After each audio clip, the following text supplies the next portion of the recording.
HeroQuest. Deep inside another dimension, face battling barbarians and evil magic on a quest for adventure in a maze of monsters. In the basement rolling dice, I'm a wizard. When we play, we do it right. Candles flicker, fighting dragons in my mind. Just for kicks. DM says you're gonna die. Roll a d6. As you can see, Steve is behind it all. The dog catcher, coleslaw, Crocs. He's even the reason we don't have girlfriends. It all comes back to Steve. Yeah, he's ruining everything. If Rob were here, he wouldn't let this happen. No, he wouldn't. But he's not. And I have to be our protector now. So I'm gonna take Steve out. How are you gonna do that? Do you remember how Rob said I was a wizard? Yeah? Well, I've been studying a lot. I'm gonna cast Power Word Kill. Oh, whoa, good choice, dude. I always wanted to try that one. It'll be amazing. Rob would be proud. Yeah. Steve won't know what hit him. Winning means mastering the arts of combat. I'll use my broadsword. And magic. Fire of wrath. Discover traps and enemies. Uncover secret doors. Keeping it wild. In the forest, I got style. I'm a level 30 ranger. I've been playing for a while. This is how we live. Every single night. Right. Necromancer, raise the dead and let me see them fight. Hell yeah.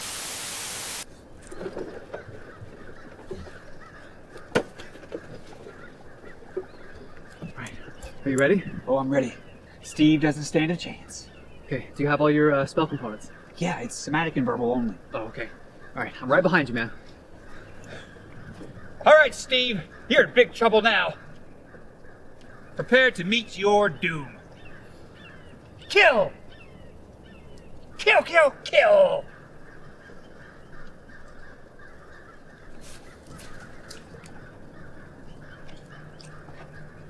What happened?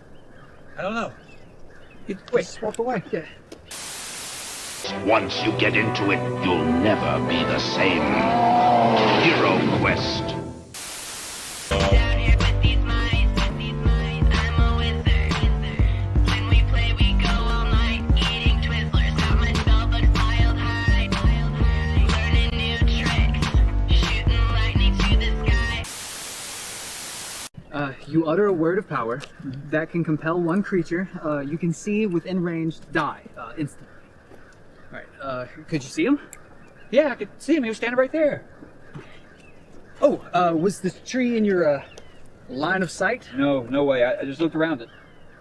Okay, what's the range on the spell? 60 feet. Okay, and how close were you? It's hard to tell.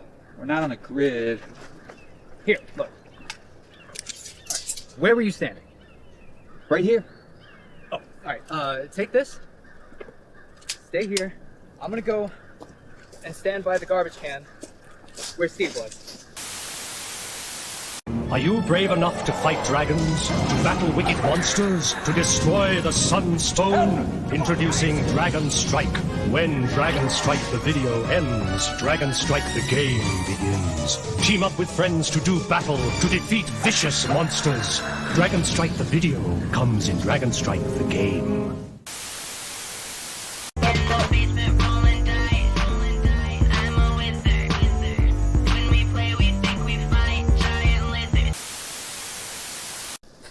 You know, we really should have done this before casting the spell. Nope, that's only 25 feet. You were well within range. Honestly, you could have killed him from like way over there. That would have been better, actually. He smells pretty bad. Yeah.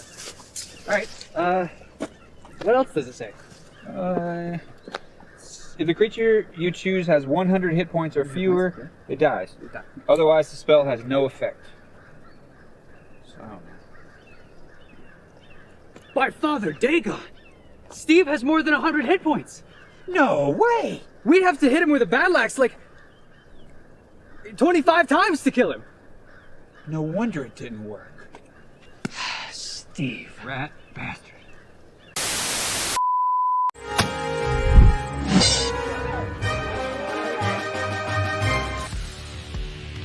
Welcome to Dinner and a Board Game, an actual play show where we kick back, relax, indulge in delicious food, sip on our favorite drinks, and revel in the company of amazing friends while we conquer the gaming table. I'm Heath, and I'll be your host. Welcome to my house for an unforgettable evening of board games and mouth-watering dinners. Sometimes we might have guest players join us for the game. Other times, it might just be me playing. That is what solo gaming is for. But hey, even then, you'll be here with me, and I'm very glad to have you. In our past episodes, we've embarked on epic adventures through Small World, Descent, Zombicide Black Plague, Unearthed, Forbidden Island, and more. But we're just getting started because we'll be digging even deeper into the captivating world of board gaming. There's a treasure trove of games just waiting on my shelf to be played. HeroQuest, Journeys in Middle-earth, Kingdom Death, Darkest Dungeon, Gloomhaven, Frosthaven, and many more. There are so many games and so little time to play them, so let's enjoy as many as we can together. Tabletop gaming is, after all about having a great time with fantastic friends, and it never hurts to add in great food to the mix as well. So rally your crew, whip up a scrumptious dinner, and pour your favorite beverage, because now it's time for dinner and a board game. Let the games begin. Good evening, everyone. Good evening. Welcome to Dinner and a Board Game. Welcome to the office. It is so good to have you here. I hope it has been a good afternoon for you ever since the morning grind this morning. That was a fantastic discussion with the morning grind this morning. I hope that you had a great time. Then I hope you had a productive day. I guess I kind of did. I was getting work done and then tried to do some yard work done. Now it's here back for Dinner and a Board Game. So I hope you are having a great time. I got drink with me. I got beer. I also have a little bit, more than a little bit. I still have some wild turkey here. We might have to take some wild turkey here as well. As you may know, I got my butt handed to me last week. So that concluded the Barbarian Quest pack. I actually technically I guess I lost two. I didn't die one time, but I lost the quest, so I kept going because I wasn't dead. But then I got my clock cleaned last time with the Barbarian Quest pack. These quest packs are hard. I was discussing that on YouTube last week about what happens when you lose these, because these quest packs are difficult. So because I lost I think it was quest 5 of the Barbarian Quest pack, everybody died. Well, so I decided I would just start over. So that quest pack was at a loss. So now I am on the Mage of the Mirror quest pack. This is the Elf quest pack. So I'm going to be starting over with it, saying, it's with the solo quest. And I actually really enjoy the solo quests. So I really enjoyed the Barbarian solo quests. So now this time we're going to be doing the Elf solo quest. The first 3 quests in this box are the Elf solo quests. And we're going to talk about how my elf is outfitted. And then also some of the rules that I discovered as far as this quest pack. I've got to figure out if one of these rules was playing wrong in the Barbarian Quest pack. That's possible. We may not have caught one of them, so I caught that here. I was trying to make sure that I had all the rules right for this quest, because this quest pack, these 2 quest packs, Barbarian and Elf, I've known that they were very difficult from the very beginning. They were very difficult from the very beginning. Lots of people don't make it through there. In fact, they're questionably even playtested. Questionably even playtested. I would say. I was hoping that when they revised these, because both of those quest packs were quest packs that were released decades ago, and I was really hoping they would revise them and try to fix them if they are really too difficult. But so I'm going to have to play very conservatively here, because this is not going to be easy. The Barbarian Quest was not easy, and some of those Barbarian quests that I won, I only won because I had basically like 1 hit point left. I was as dead as you could possibly be, perhaps saved by a potion or something in the end. So this is tough. So Elf Quest Pack, I'm assuming, is going to be equally tough here. I hope that you are enjoying yourself. I think we're going to have a fantastic time tonight. If you played the Elf Quest Pack, we come up with decision points for the entire community to choose. If you played the Elf Quest Packs, please don't render a choice, but we will see. I found out that people tend to choose for me to go in the most dangerous direction. But if I go in the most dangerous direction, then I will most surely die, I think. Hey, Mike. Welcome, Mike. It is so good to see you. Evening grinders and heroes, Mike says. At work, so I'll be in and out. Well, No problem at all. And Joel is here as well. Joel says, Yeti hug break. Ready for the elf quest. Godspeed, or good luck and Godspeed. Thank you, Joel. Thank you very much. If you are here and this is your first time here on one of the live streams, hey, please do put in a comment and we'll toast to you. Absolutely. We will definitely do that. Let's see. So we got a couple of announcements before we go forward here. So let me bring up the this right here. So first of all, Goodnight Sword. This is my children's book that is obviously a takeoff of Goodnight Moon, a world of gallantry, chivalry, and rabbits based on the classic story Goodnight Moon.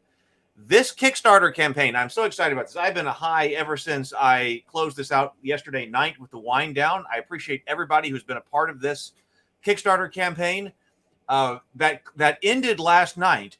But, I mean, as soon as it ended last night, I had people messaging me to say that they were intending to back the campaign, but they had forgotten. They couldn't get home from work or anything like that.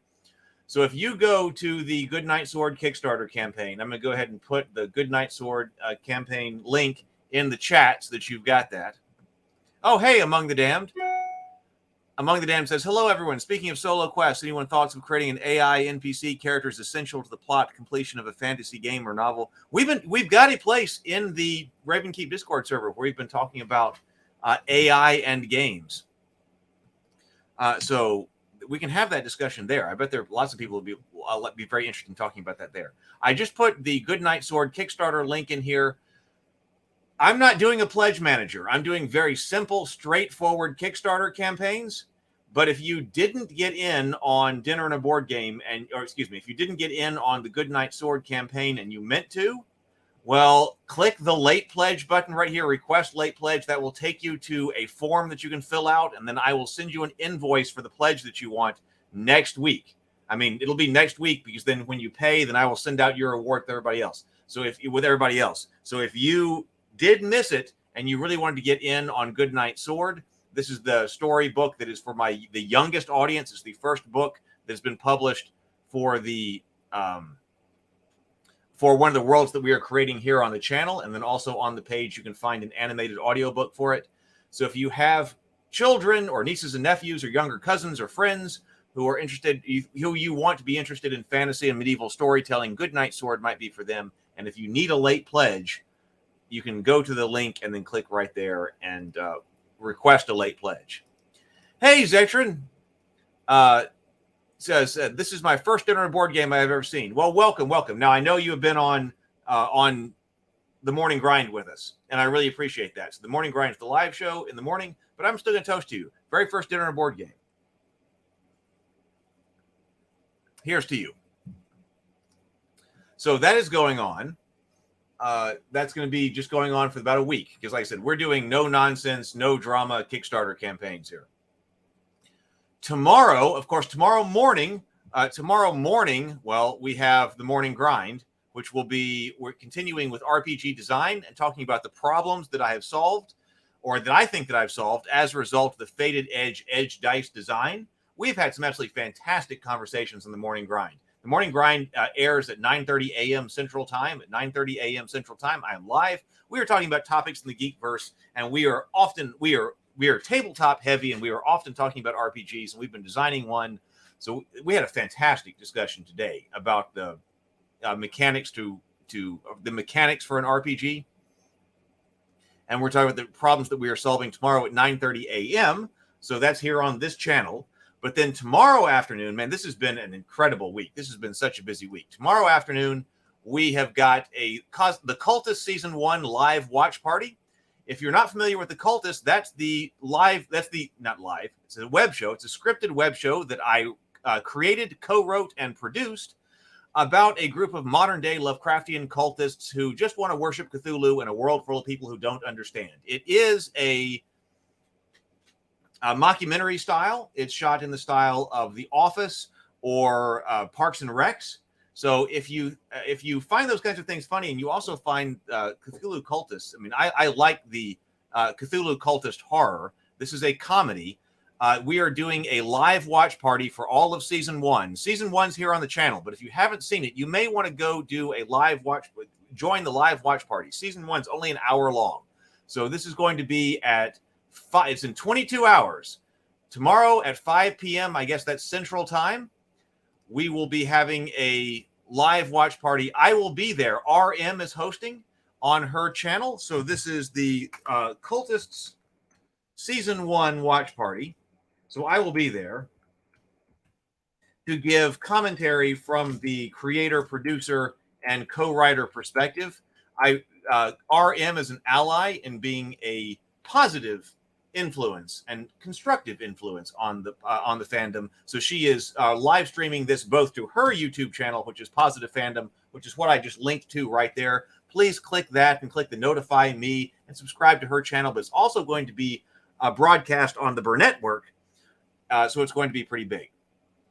So I'm really excited about that because I want to get our web show out to more people. Of course, there's the season 2 that's also on my YouTube channel, and I would love to be able to create some games about it. But we need more eyeballs. We need more eyeballs on the Cultists. That's the first web show that we ever created that was like scripted, and then we actually went out and shot. So it was an entire production here, and it would be great if more people were interested in it, and we were able to produce a third season for it, and maybe even make some games for it. So we'll see. But we're going to be live tomorrow. That's on their channels. If you are part of the Ravenkeep Discord server, did I post the Ravenkeep Discord server link? I will post an update to everybody tomorrow afternoon to remind you as well. But please do hit there's the Ravenkeep Discord server link. But please go over and subscribe to RM as well. Mike says, check out the first season when you have a chance. Heath and his friends did a bunch of different games. Yeah, we did. We did a bunch of different games. We did the first season of Dinner and a Board Game. I had a bunch of different people here to the house cooking dinner and stuff like that, but we didn't get a lot of traction. So here I am doing some solo play. But if we get more traction, I'd love to start having some more people down to the house and doing more games. Yes, the Barbarian Quest were pretty epic as well. Man, they were tough. They were freaking tough. I am live. We are live. Good evening, James. Good to see you. We are live. Okay, so that's what's going on. Sunday. Hey, Jason. Welcome. So that's what's going on up to Saturday. Sunday, we'll have the morning grind again at 9:30. And then I'm thinking about doing a Crafter's Corner where we sit and work on crafting projects like painting our miniatures or making tabletop terrain on Sunday. But I hadn't gotten to think that far in advance yet. Now, last week, we also suffered a major defeat. Not only did we suffer a major defeat on the tabletop last week, because we failed Quest 5, or I failed Quest 5 from the HeroQuest pack, from the Barbarian Quest pack. But we also suffered defeat in the kitchen because last week we were trying to make Jello shooters because Jello shooters we wanted to create Jello shooters based on the dice molds from Spider-Mind games. We've been working with these dice molds. I realize we've been working on these dice molds for quite some time. We've tried ice with them. We've done chocolate candies with them here on Dinner and a Board Game. Last week on Dinner and a Board Game, we tried to make Jello shooters, and we suffered defeat in the kitchen. Sometimes these things don't work. But people had different recommendations for how we might be able to get that to work and how to get those molds to do something with Jello. And so we're going to try to go into the kitchen again. We are going into the kitchen again. We're trying to get Jello-shaped dice, Jello that are shaped like dice out of the Spider-Mind ice dice molds. And we're going to try to do that with Jello jigglers. You will probably be able to manipulate this if it works to make Jello shots, but I didn't do the alcohol in these. But I just wanted to know, can we actually get them to work at all? Oh, Tomocrat says, finally ordered a copy of HeroQuest. Can't wait to try it out. Awesome. Here, I love HeroQuest. Obviously, that's why I'm doing this. James says, did the kitchen defeat predict the quest defeat? Maybe. I wonder if kitchen defeat predicts quest defeat. So, all right. So let's go to the kitchen and see if we can make some Jello jigglers that look like polyhedral dice. So, everybody. this video, we're going to be returning to an idea that we had worked on previously, and that was creating like Jello dice using the ice dice molds from Spider-Mind games. And we had tried to make Jello shooters using these, and it didn't work, but several people had different ways that it could possibly have worked down in the comments, and so I really appreciate everybody who has put comments down below. So I wanted to return to this idea and see if we could get them to work. And one of the things that people said we should do is use the Jello Jiggler recipe instead of just the standard Jello recipe. Now in this case, we're not going to use the alcohol to actually make Jello shooters. I'm just going to try to make jigglers and see if I can get them to come out. I guess you could add alcohol if you wanted to, but in this test, we'll not. I found this right here, the perfect Jello Jiggler recipe, in order to try out.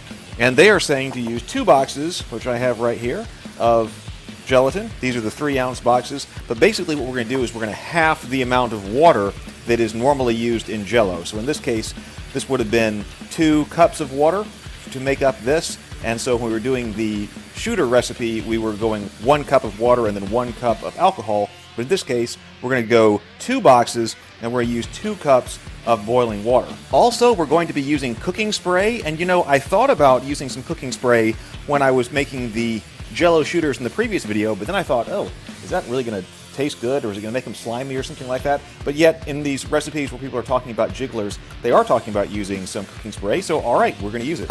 The tricks say here that water to Jello ratio, like we said, is going to be 1-to-1, 1 box per 1 cup of water. Do not add cold water, it says, so we're going to boil this and do that, and then here it says that we should be spraying the pan in this case, but the molds with our cooking spray. And then we also may try getting them out by warming up the molds slightly, because this is what it recommends here. So lots of good information here. But I even noticed there was a comment specifically about using silicone molds that we should look at right here. Somebody asked if this recipe will work for silicone molds, which is what we're using right here. And the person who is writing this article says, I've had trouble with silicone molds. They stick a lot more than metal, glass, or ceramic. Definitely spray and also really soak in the warm bath to remove them without falling out. If you're really set on using silicone molds, you might even reduce the water ratio even more so that it's tougher. So good luck, and may the Jello odds be in your favor. So I'm actually thinking that instead of going 2 cups to 2 boxes, maybe we ought to go like 1.5 cups to 2 boxes. I think that's what we're going to try here. So here is 1.5 cups, and then we will add that here. This may not work either, but we will see here. Get that water boiling while I get a bowl. Go ahead and pour in these Jello boxes.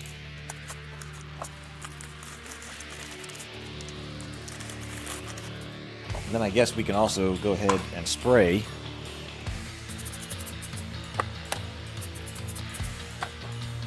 That may have been a little bit heavy. I'd rather go heavy and then sort of dab things around. Wipe out some of the excess. Maybe this will work. Looks like we got boiling water too. This would be cool if it worked. Wow, orange Jello. I haven't smelled that smell in a long time. Takes me back to being a kid.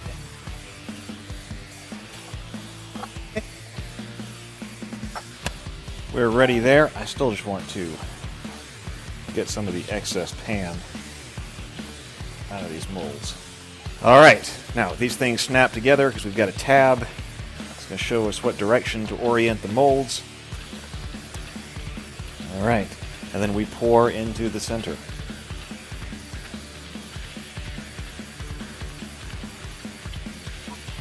Okay, I think that is full. You know, while I'm doing this, I think I might have enough to do another mold. And so just in case we have trouble getting them out of the mold, I think I'll pour another mold.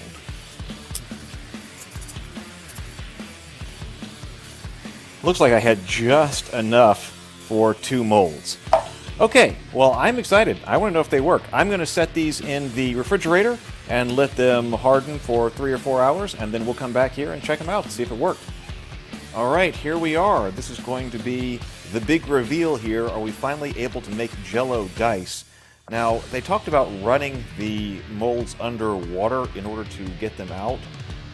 And I think that's a good idea, but it doesn't really help me to run these molds under the hard plastic underwater. So what I really want to be able to, I don't want to pull it out because I don't want to damage it. But at the same time, I really would rather run, there we go, run the hot water over just the silicone mold part. It's going to be harder to get that top off because it's sealed in there with Jello. Let me see what's over here. Okay. Let me run water on top of that. Okay, I ran hot water over both of these. Now, let's see if I can peel up. Well, that released very, very smoothly. Oh! Oh, look at that! We might have something here. We just might have something here. Let's open this one. Whoa, okay. At the moment, these are both looking fantastic. Now, can I get them out from the other side? It's going to be more difficult because it's stuck. Okay, all right. Now, I'm going to run that under the hot water and see if I can pull out some of these cubes. I need a plate or something to put these on. Okay, I ran this under hot water, and they basically start sliding out in my hand. Right there. We got it! Look at that. I would say that one's got a little bit of a flashing on it. But I would say on the whole, these are some pretty nicely formed Jello dice. Much better than our previous attempt where they just ripped apart trying to demold them. Okay, let me try to get these over here as well. Oh, look, that one slid out without the hot water. That's a nice one. Can I do that with all of them? Oh, look. Well, I think we have a technique now. That worked. Jello Jiggler dice. One more. Ha. So it can be done. Check that out. Jello Jiggler dice. So we could probably modify this and see if we wanted to, put the shooters, put the alcohol back in them to make them kind of like Jello Jiggler shooters.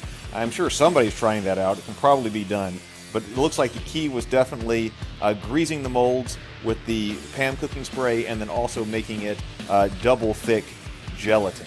Wow, look at them jiggle. Look at them jiggle. Jello Jigglers. All right, I would say we got success. And if you want some of these molds, they're available over at Spider-Mind Games' website. All right, so that was some success. Yes. So, all right, we figured it out. So we can do that. We can do that. Yes, it was great definition on the numbers. That worked. That worked. And so now I bet you could convert that recipe. Then you got to make it double strength. Make sure you grease the molds. Make it double strength as far as your gelatin goes. And it looks like it will work. So that's a pretty fun thing for gaming night, I think. That's a pretty fun thing for gaming night.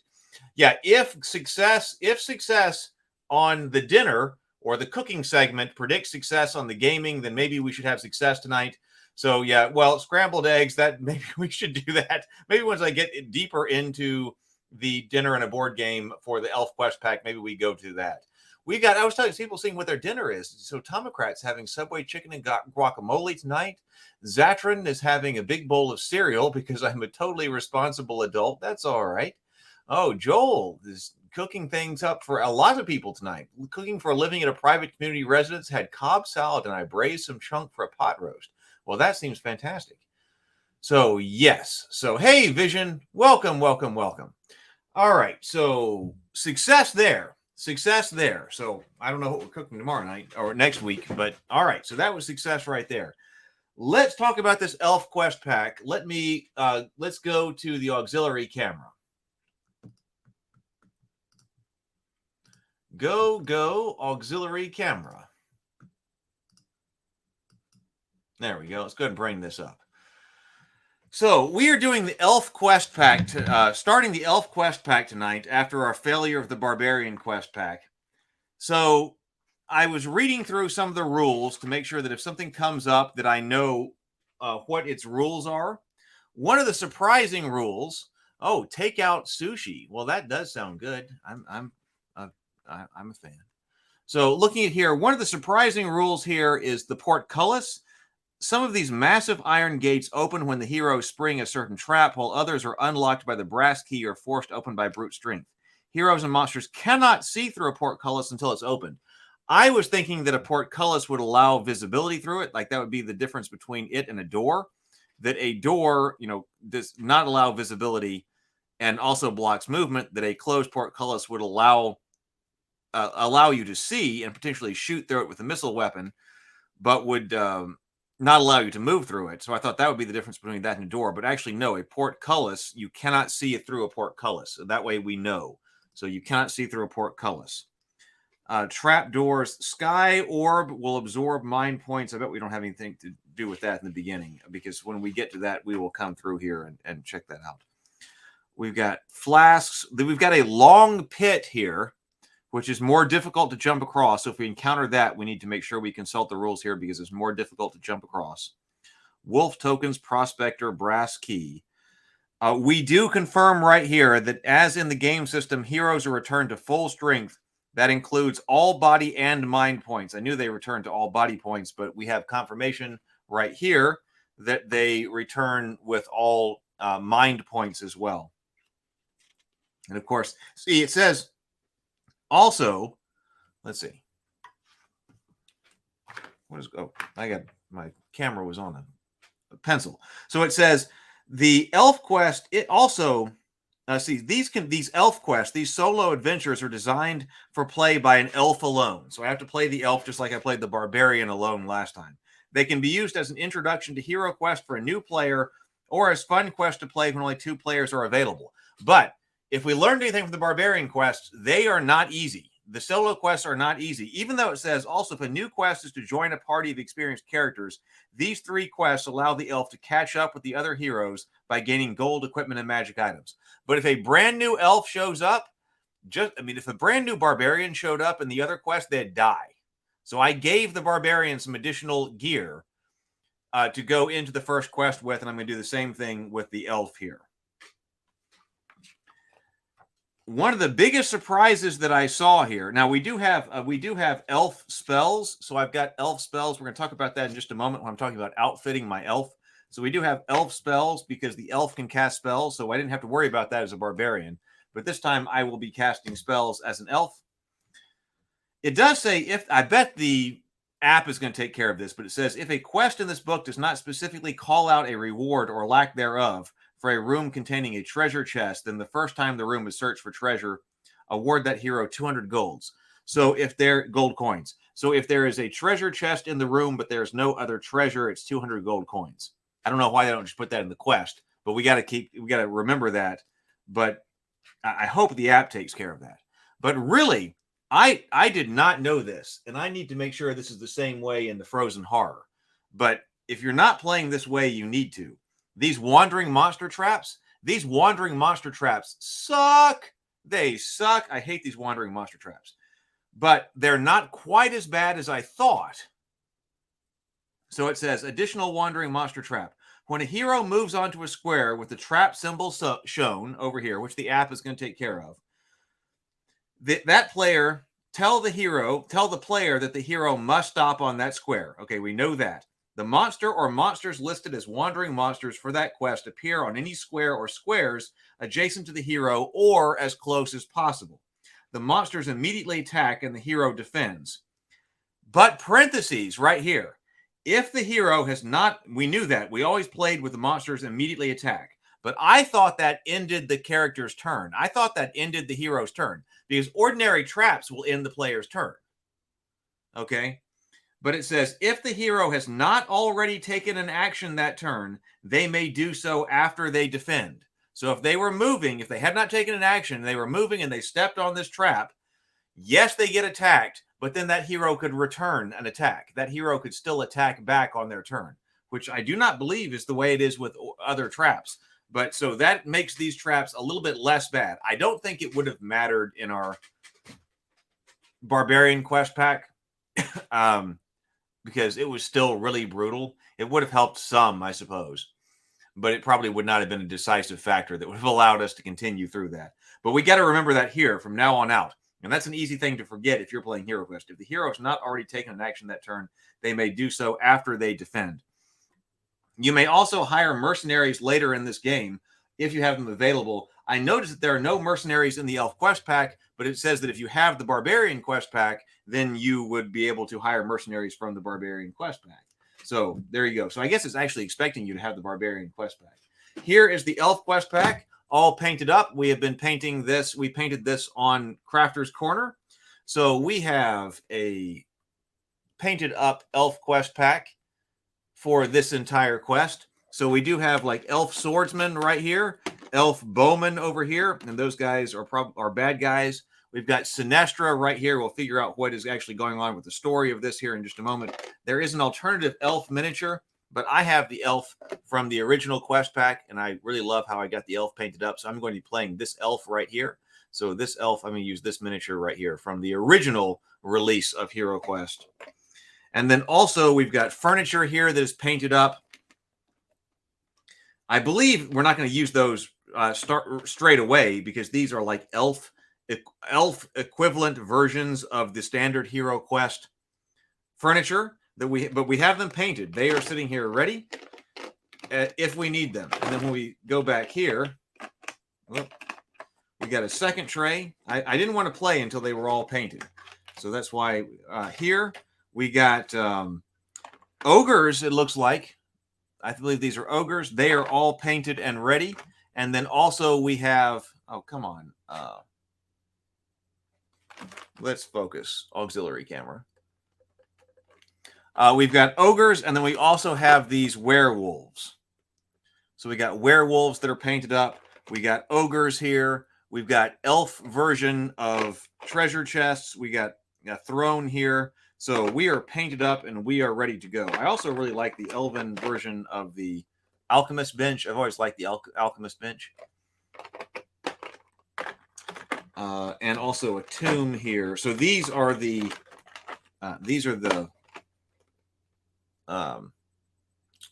portcullises, and I guess I need to go ahead and get these out right here because there's the green creature here. I believe that's the entrance door, and then this will be the wooden exit door when we need them for a quest. Some of these quests might use the spiral staircase, but just in case, we'll go ahead and have those ready. So we have those ready. The tomb does open, and I really wanted to put something neat in the tomb, and I still will eventually, but I didn't have an opportunity yet. So that's just right there. So that's painted up.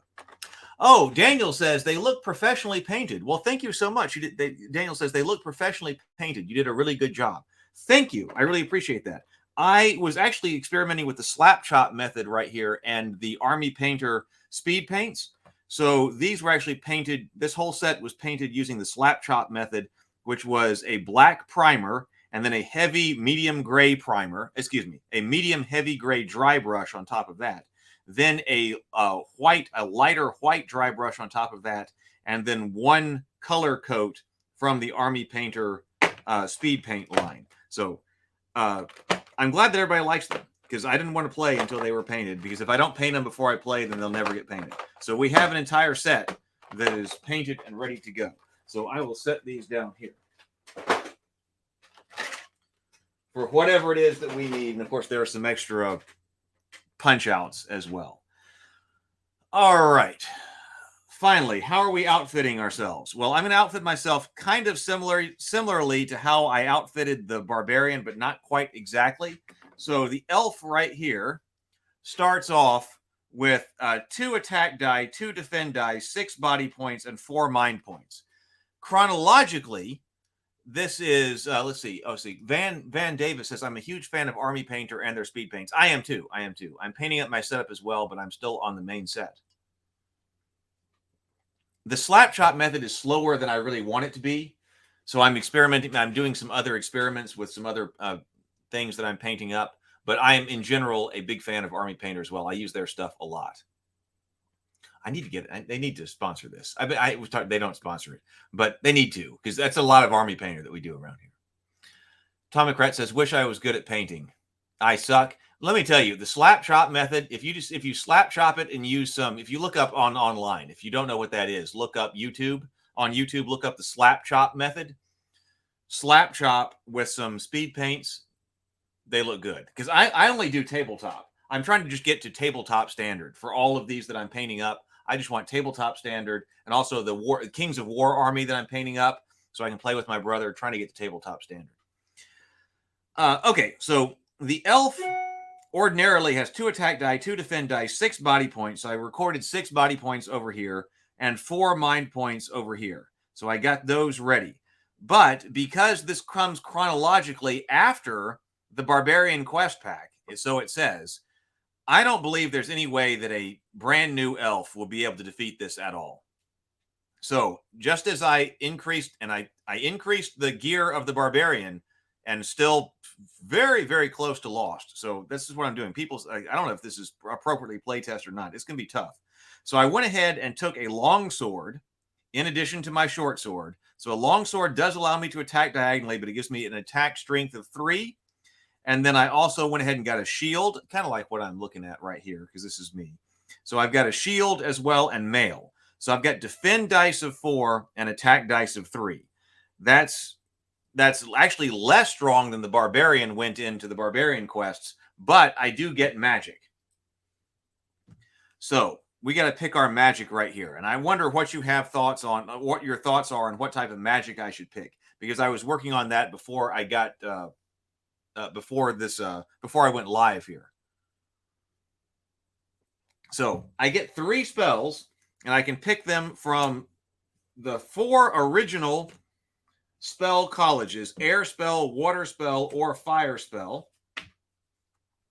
And then I also have earth spell. So I can get air, water, fire, and earth. Or I've got these brand new elf spells. So these elf spells came here, and I don't get all of these elf spells. I just get to pick 3. So I gotta pick that, pick out which ones I've got. So let's take a look at what the elf spells are to see if I want them. So I get to pick 3 of these if I pick these. I can't mix and match. So if I want elf spells, I got to pick all 3 of these. So or just 3 from this. Flashback. By casting this spell, the spellcaster or any one hero the spellcaster chooses can replay their entire turn. All results of the first hero's turn are canceled. You can cast this after any hero's turn. Casting the spell does not count as your action for the turn. So that's interesting. If I've got an attack or something like that, I'm just one character here. But if if something just disastrous happens, this spell does not count as casting an action or making an action. And I could go back and I could replay my entire turn. All results of the hero's first turn are canceled, and then I could replay it. So that's flashback. Hypnotic Blaze. When this spell is cast, an illusion of a huge animated flame appears. Every figure in the room or corridor, except the spellcaster, must roll 1 red die. All figures that roll equal to or less than their mind points is unaffected by the illusion. Rolling a number greater than its mind points means that figure is paralyzed for 3 turns, unable to move, attack, or defend. Slow. This spell reduces any one monster's movement to 1 square per turn. This monster also rolls 1 less combat die when it attacks or defends. The monster's movement and combat dice cannot be less than 1. These effects last until the monster is killed or out of the spellcaster's line of sight. Time Stop. This spell may be cast on the spellcaster or any one hero the spellcaster chooses. It temporarily stops time for everyone else on the game board, enabling the hero to take another turn immediately after their current turn. Twist Wood. This spell causes any wooden weapon, such as a staff, bow, or crossbow, to become so warped that it is rendered useless. Double Image. This spell may be cast on the spellcaster or on any one hero the spellcaster chooses. It causes a lifelike image of the hero to appear. If an attack against the hero is successful, they roll 1 red die. On a 1, 2, or 3, the image was attacked, and the hero suffers no damage. The spell is broken the moment the hero can no longer see a monster. Disappear. This spell may be cast on the spellcaster or on any one hero they choose.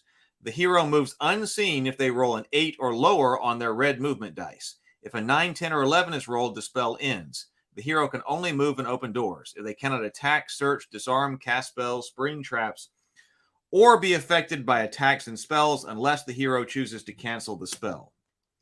Deep Sleep. This spell may be cast on any monster within your line of sight. If the monster has from 1 to 3 mind points, the monster falls asleep immediately. It stays asleep until Zargon's next turn. The monster cannot defend against a hero's attack while it's asleep. All right, what do you think? I think that none of these spells are one that I need to take for this quest, because a lot of these spells do something on another hero's turn, and I've only got me. I'm only me. So, like, for instance, right here, this spell may be cast on a monster within your line of sight. Okay, so it would fall asleep immediately, but it stays asleep until Zargon's next turn. I've got to spend an action in order to cast a spell. So if I spend this action, it will stay asleep until Zargon's next turn. The monster cannot defend against the hero's attack while it's asleep. That seems pretty good if I got more heroes that are going to take their turn after me, because then they wouldn't be able to, the monster wouldn't be able to attack. But since it's would be immediately Zargon's turn after that, I don't see any point in deep sleep. So that one's out of here. So disappear. That one could potentially work, because that one says that, well, I can move unseen if I roll an 8 or lower on their movement die. If I roll higher, then it doesn't matter. So, but if I'm trying to get out of a quest, like I was last time, trying to get out of there without being seen by all the Yetis and everything else, disappear. That one's a potentially interesting one. Double image. This one is pretty good. It allows me to defend myself, but the problem is the spell is broken the moment the hero can no longer see a monster. So I can't just cast this spell before I get into other monsters, like before I get into combat. If this spell lasted until, for instance, I took damage, I would think this is a better spell. But I think it kind of sucks, because especially as a solo quest, because I would need to cast this in the middle of combat when I still see monsters, and why don't I just go ahead and attack? So I don't see double image being all that useful. S. Becker says, disappear, hypnotic flame are the ones where you get to redo your turn. Disappear. Do I get to redo my turn? It says, this spell may be cast on the spellcaster or any one hero they choose. The hero moves unseen if they roll an 8 or lower on their movement die. If it's an 8, 9, 11, 9, 10, 11, or 12 is rolled, the spell ends. The hero can only move in open doors. They cannot attack, search, disarm, cast spells, spring traps, or be affected by attacks or spells unless the hero chooses to cancel the spell. That doesn't say that one doesn't say I get to redo a turn, unless it says it elsewhere. Buck. Hey, Buck. Oh, hey, let's do a drink to Buck. Hey, Buck. I haven't seen you in the comments, I don't think. So here's to you. I would probably only take the first as an absolute last resort. Yeah. Twist wood. Now, that's probably important. This spell causes any wooden weapon, such as a staff or bow or crossbow, to become warped. There are some pretty deadly elf archers in this game. So getting rid of their bow might be a thing. Otherwise, but like, you could just attack and kill them. But on the other hand, you could use a spell to warp their bow. Time stop. This spell may be cast on any spellcaster or one hero that I choose, which is just me. This is a solo quest. We're evaluating this in the context of a solo quest. It temporarily stops time for everyone else in the game board, enabling the hero to take another turn. But that's useless for one quest, because if I spend one action to cast this, then I get another turn. Why don't I just go ahead and take a turn? So I don't see a point in time stop. Slow. All right. That does remove a monster's movement point to 1 square per turn, 1 less combat die, but it lasts until the monster is killed or is out of the spellcaster's line of sight.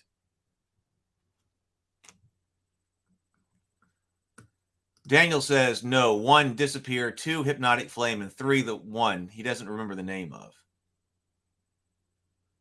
Buck says, I think it was called double take. Exactly. So I don't have one called double take.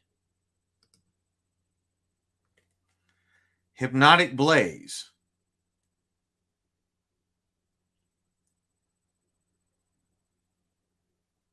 Paralyzed for 3 turns. So that would get me 3 turns. So that one's okay. Flashback. By casting the spell, any one hero, the spellcaster can replay their entire turn. Maybe. Like if I completely screwed up, then this one specifically says you can cast this after any hero's turn. Casting the spell does not count as your action for the turn. So I could get that back. But I'm not sure. So I guess if I had to take Elf, I would probably take Flashback. I would take Disappear.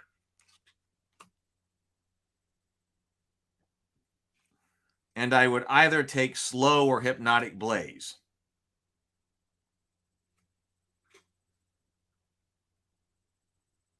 Yeah, Tomocrat. These are the elf spells that I'm evaluating right now, like if I want them. But on the other hand, knowing how all of this goes, I can't see going into this without healing magic. Like, I have the option to take healing magic. So why wouldn't I take healing magic? A flashback. Oh, David says, David Kerbo, here's to you. Oh, here's to you, David Kerbo. Flashback was the one that we could not remember the name of. Oh, Among the Damned just became a new YouTube member. Thank you so much, Among the Damned. I really appreciate all of the members. You're the ones who are keeping all of this going. So, Among the Damned, actually, you know what? You're going to get a shot of wild turkey. If anybody becomes a member tonight, you get a shot of wild turkey. I will take a shot of wild turkey. So, I've got my Luxembourg, my Luxembourg shot glass here, which I got when I was in Luxembourg. I was taking shots out of that last night. So, any new members we get tonight, shot to you. So here's to you, Among the Damned. Thank you so much. I really appreciate it. Here's to you. There we go. Oh, look, we got Skeletor. We got Skeletor in the chat. Skeletor says boob. Okay. I haven't ever seen Skeletor in the chat, so here's a drink of beer.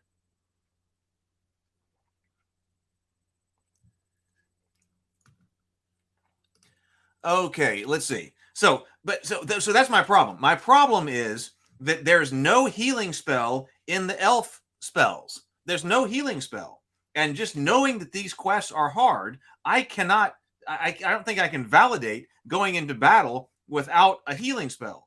So there are only 2 colleges that have healing spells, which are water, which is water of life, and earth, which is heal body. I think I've got to take the hit points into this. Like I just feel like I have got to take the hit points. I can't justify not. Now, if I've got more heroes later on, then I will definitely consider taking some of the elf spells because I see how they interplay with other heroes. So, do I take water or do I take earth? I think it's the decision is clear. So I've got Veil of Mist over here with water. This spell may be cast on any one hero, including yourself. On the hero's next move, you may move unseen through spaces that are occupied by monsters. That could help me get me out of an area, but it doesn't help me move through other things.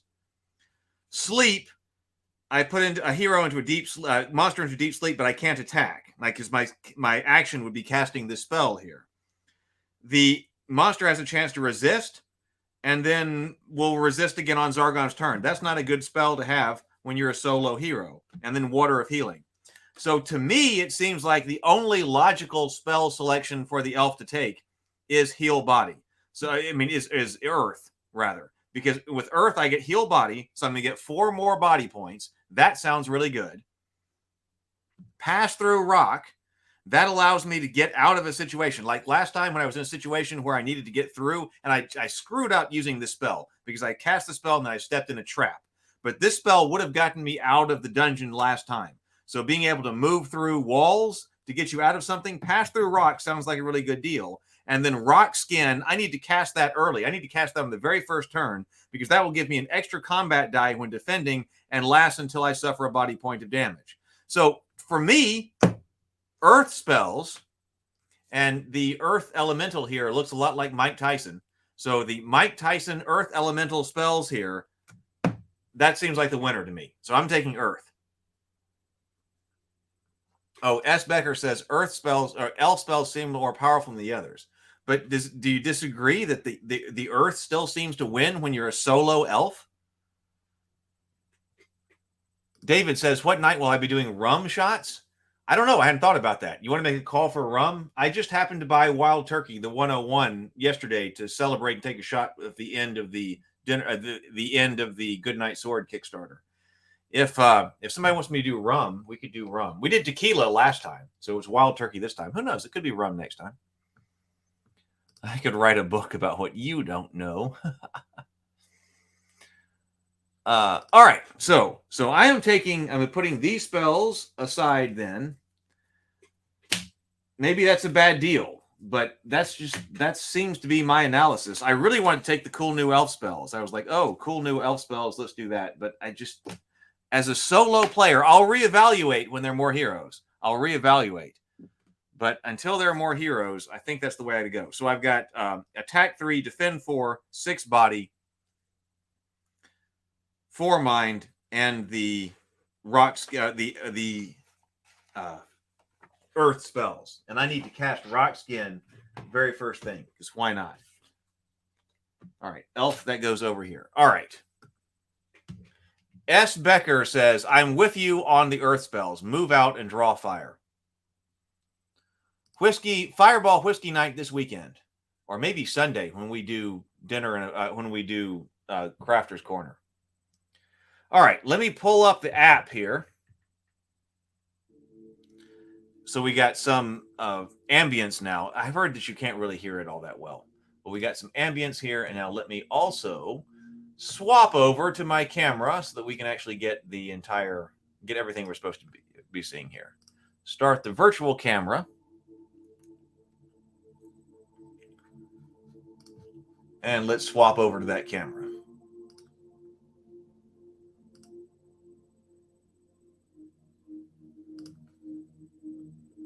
OBS virtual camera. Okay, so here we go. Is that it?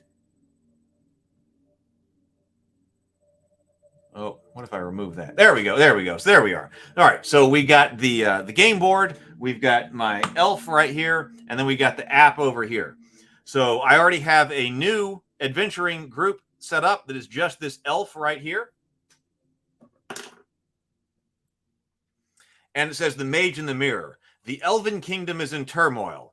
Through Queen Terrelia, though Queen Terrelia appears outwardly strong, she is privately overcome by panic at the abduction of her daughter, Princess Melandriel, a heinous act of cowardice that has brought her Whoa. Whoa.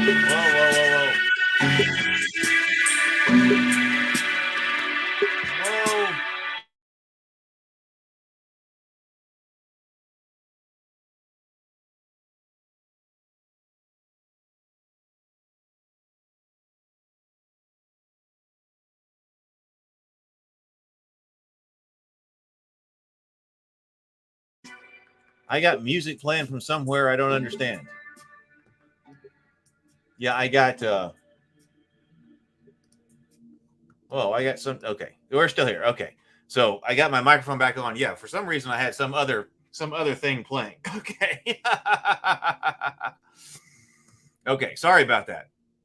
Okay, so the young princess, a heinous act of cowardice has brought her unimaginable pain. The young princess, just 5 years old, has been kidnapped. So I think we are looking for the young elven princess. So let's go Mentor's Greeting. I'll read that out. So what are we doing here? Mentor's Greeting. Ah, you're here at last, my elven friend. Our time together must be brief, for your skills are needed urgently. As you may have heard, the Elven Kingdom is in turmoil. Princess Melandriel, who is but a child, has been kidnapped. Queen Terrelia informed me in private that she has received a ransom note from her evil sister, the Archmage Sinestra, whose hubris has led her to a diabolical plan. The note demands that the queen abdicate the throne and turn all power over to Sinestra. Only then will the 5-year-old princess be returned unharmed. I think that the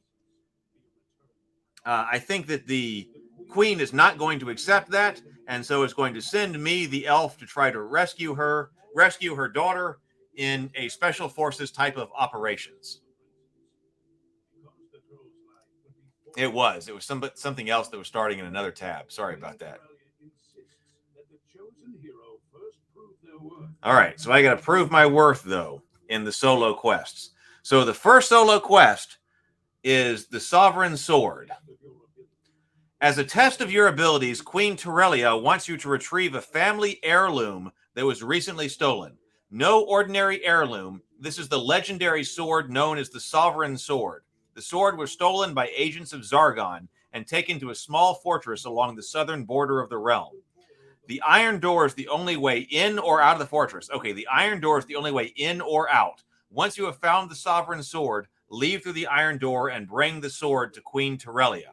So I've got to go in through the iron door. So I have that ready over here.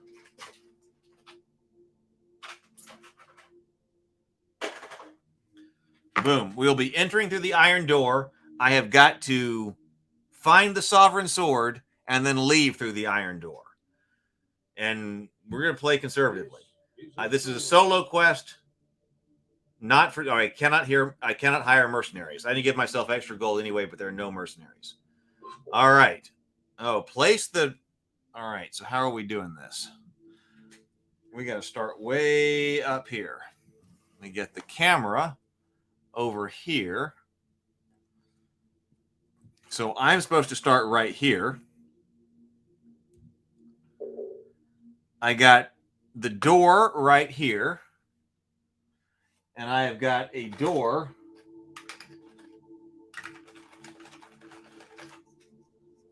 right here.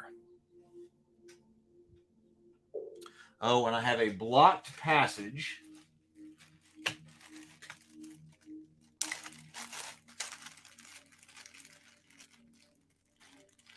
down here.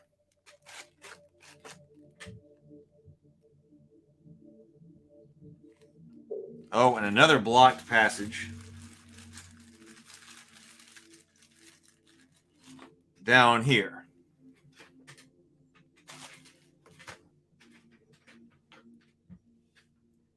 Find the sovereign sword. You must retrieve the sovereign sword, a family heirloom stolen from Queen Terelia by agents of Zargon.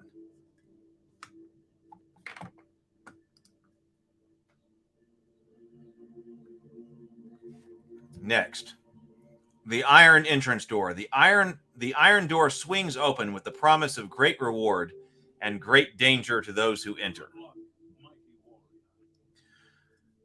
Okay, well, I got our Yogg-Sothoth dice tray here. I'm going to roll. I got a 7 here, but like I said, we're going to start conservative, so we're going to step in 1. Hopefully I don't fall in a trap.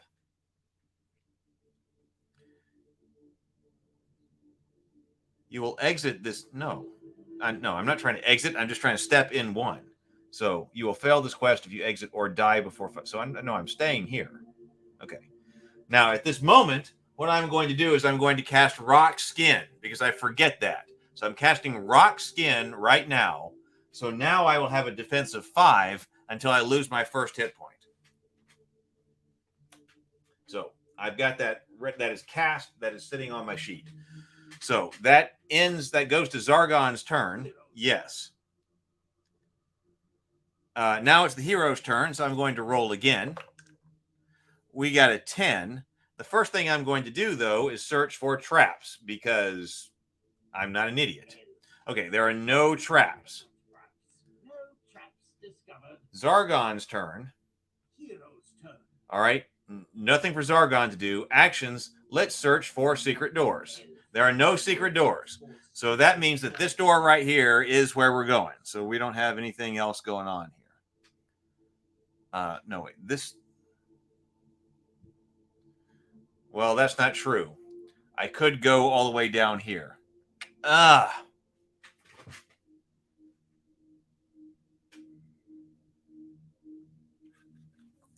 I think I'm going to pass up the easy room. And try to go over here. So I got 10. 1, 2, 3, 4, 5, 6, 7, 8, 9, 10.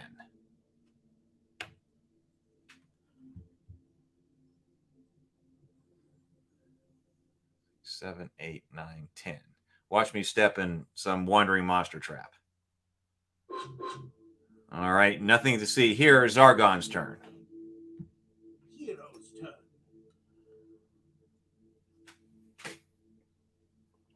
All right, I'm rolling.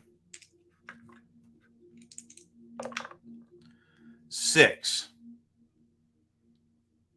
1. 2. Search for traps.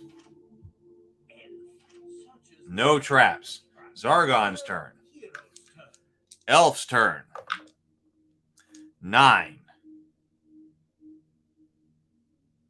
Well, action, search for secret doors.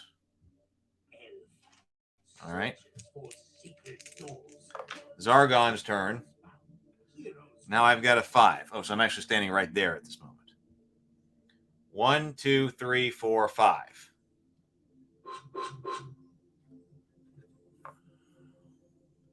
One, two, three, four, 5.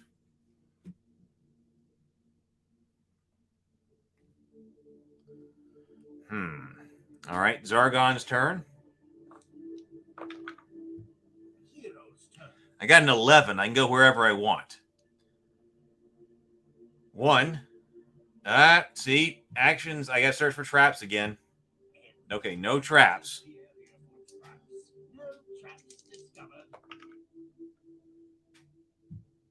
I got a roll of an 8. 1, 2, 3. Search for traps. That doesn't mean I'm not going to step in a wandering monster trap. 8. 1, 2, 3, 4, 5, 6, 7. Well, maybe there's only one door in here. Oh, a blocked passage. Okay, so I'm actually now standing right here. Let me update my board here. So I'm now standing right there, looking in that direction. And I have a blocked passage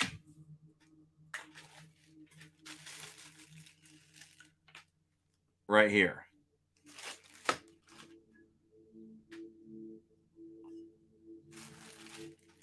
That was 8. So search for actions that search for traps. No traps. Zargon's turn. Yes. This is too quiet. Suspiciously quiet. Rolling again. 7. 1, 2, 3, 4, 5. 1, 2, 3, 4. 1, 2, 3, 4.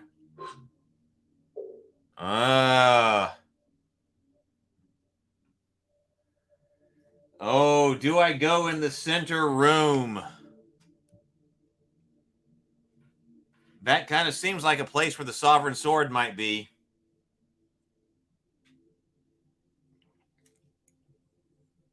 Oh, that's not open yet. We've got a closed door right there. 7, 6, 7. Search for secret doors. I meant search for traps. No secret doors. Actions, let's search for traps. No traps found.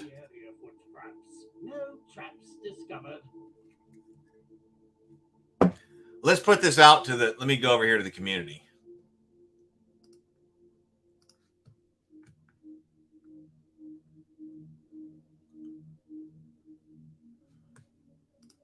Let's go over here and go to start a poll. Do you think the Sovereign Sword is in the center room? If you know this quest, do not answer. Do you think the Sovereign Sword is in the center room? Yes or no? If most people vote yes, I'll go in. If most people vote no, I will go back to the other door.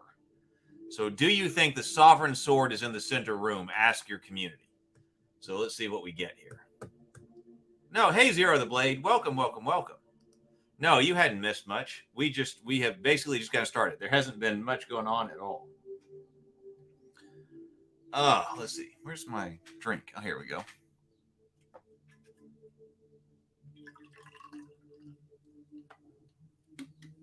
Daniel says, I don't.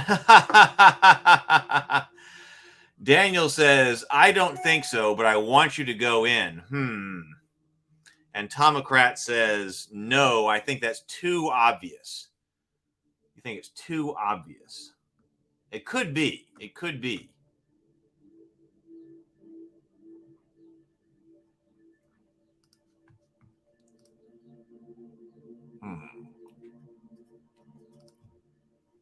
Let's see what people are saying.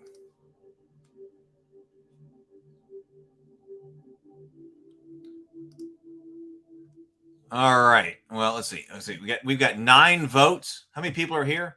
We got it's here. We got 17 people here. We got 9 votes. Let me get my app right back and running. Then we'll see what everybody's saying. All right, we got 9 votes. So let's end it. So it says that, do you think the Sovereign Sword's in the center room? Most people are saying yes.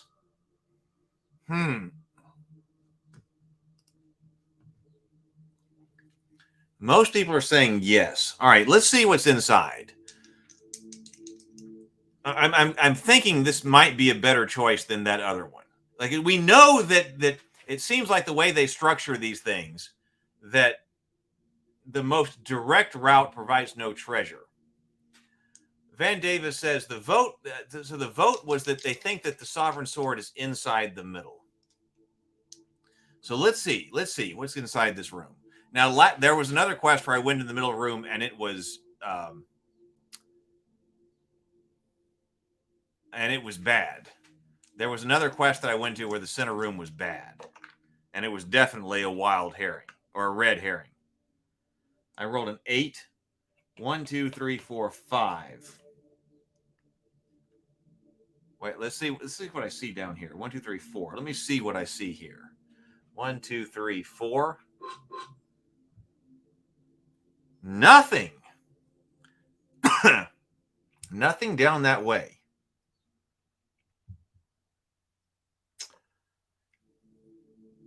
Let's search. No traps. No traps discovered. Hero's turn. Okay, I got 9. 1, 2, 3. No, 1, 2. 1, 2.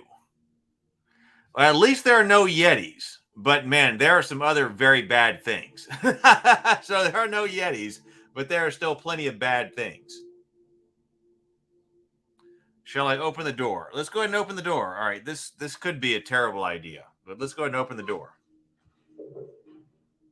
Ah, interesting. So we have a cupboard that's right here. And then we also have, let me get out. Wait, right over here. We have a trap door right here. Now that trap door sends me someplace else. Huh. Interesting. Are there monsters in here? Oh, no monsters.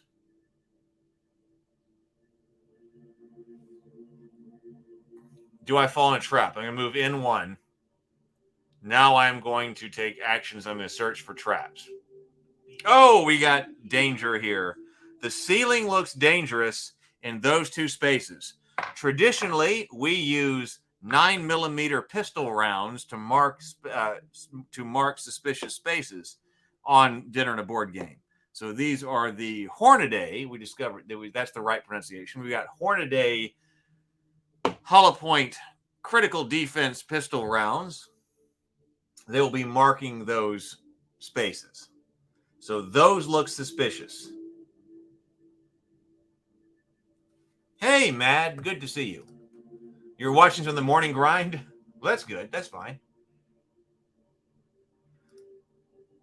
Daniel says, are bear hugs as bad as Yeti hugs? Can we get a right to bear arms in the middle of a Yeti hug break?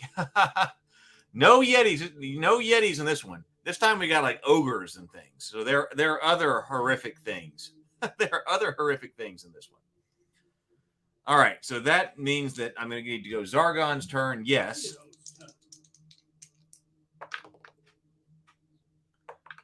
And now I got a 7.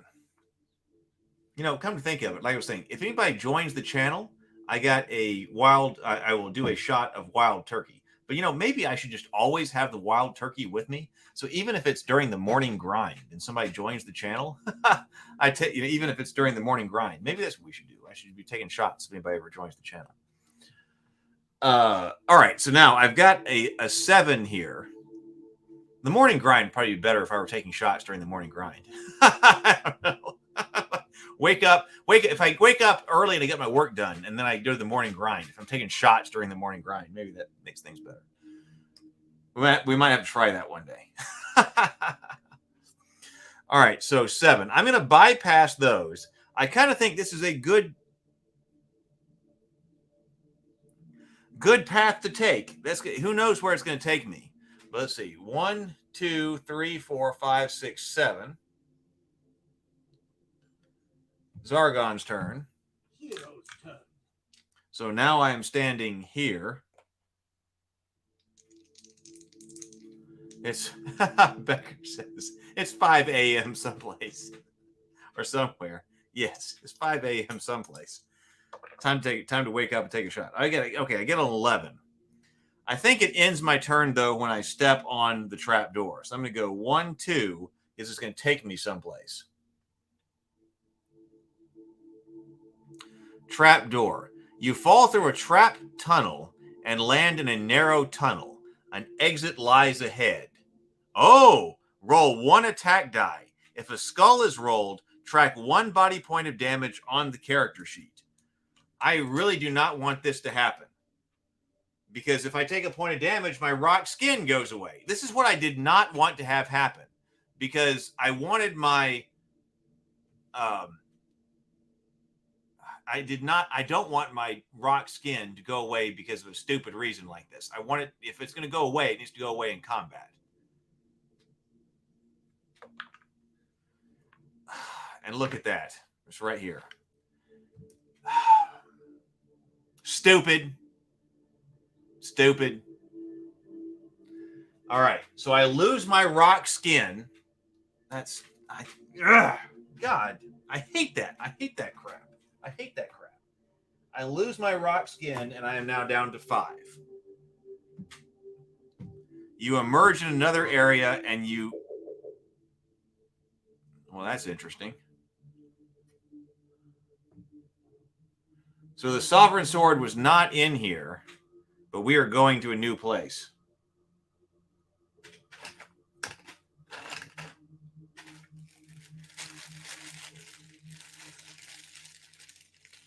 So it's down here. And I get this weird... So I'm in this weird zone. So I need another...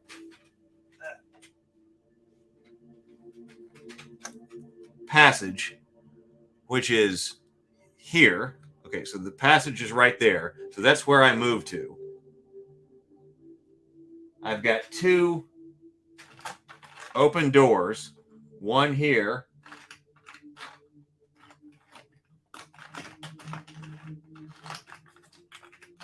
And one here. And then I also have, well, here's a 3-dimensional block. Well, that's kind of large. Where's my other? Here it is. So here is a passage block here. So that is my current situation. Interesting. That would have been a short quest if the Sovereign Sword had been in the middle room. But it does appear that the middle room was a good choice.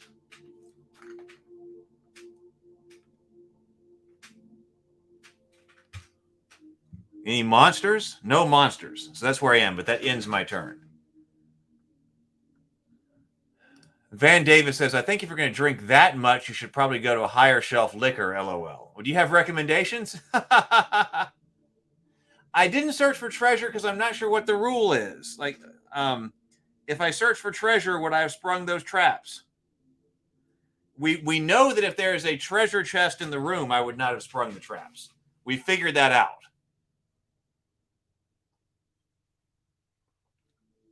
But I'm not sure if I would have sprung it there or not. Among the Damned says, I don't know. I don't know how the app is playing this. See, the way we would have played is that we always would have. Among the Damned says, good technique, Heath. Make it a scheduled shot day for new members. Maybe once or twice a week because it's never just one shot. David says, I think the morning grind would be better if I had a few shots. Maybe we'll have to do that. We might have to do that. Well, I tell you what, let's make this a shot day. Can I go over here? Let's see. What is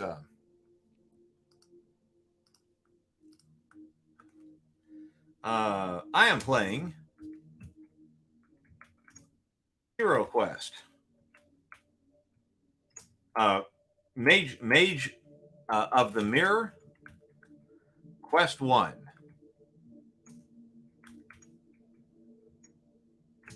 Anyone, I'll do a shot.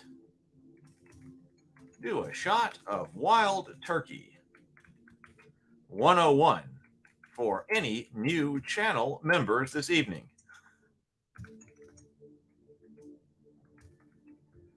All right, well, there we go. As long as I have Wild Turkey left. So there we go. Let's just do it. That sounds fun. Yeah, why can't we just ascend down trapdoors like normal people? Oh, I got to reset my iPad here. Morning grind after hours.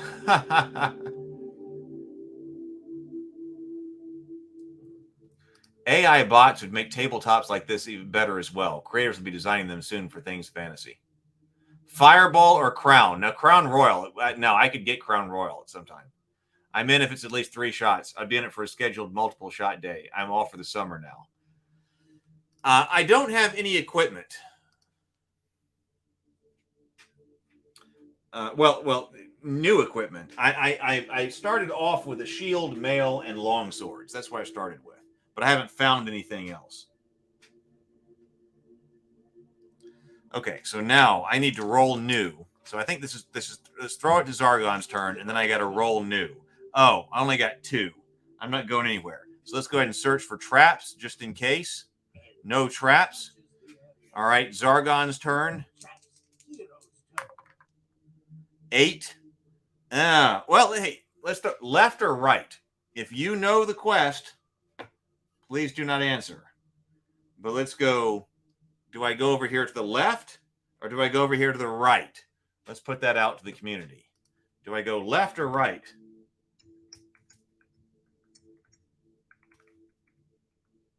Oh, wait. Start a poll. Left or right? Left. Right. So this is left over here, and this is right. Left or right?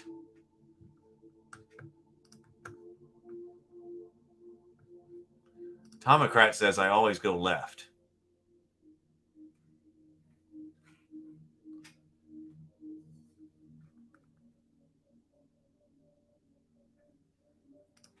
Left has less room for big mobs. Well, you're right. There can be less monsters in this room than there could be over here.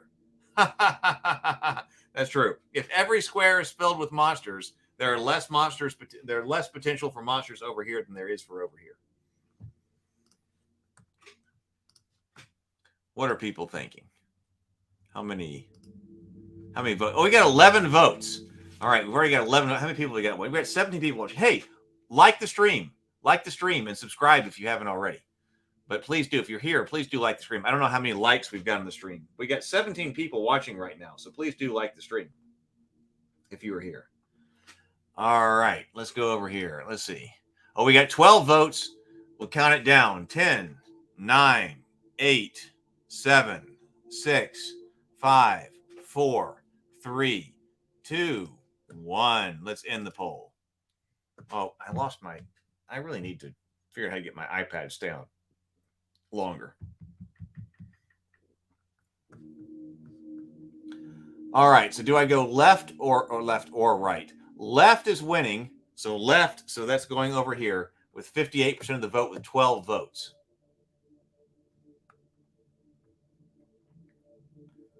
All right.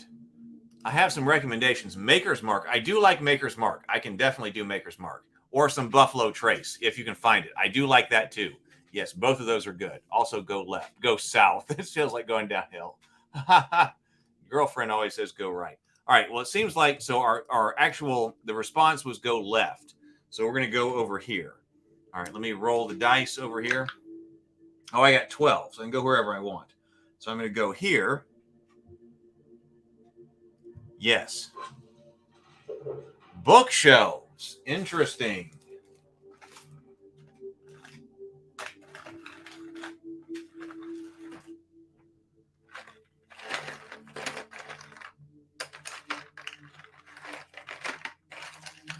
Wait, where are my bookshelves?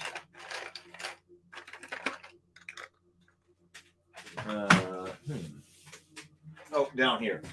Okay, so I've got a bookshelf right here.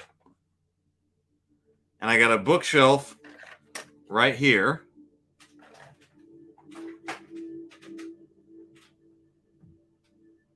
This is open now.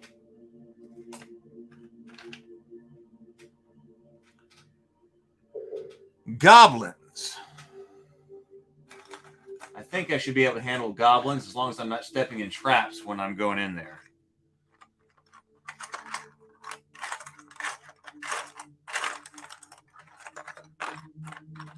Okay, so a goblin right here and a goblin right here.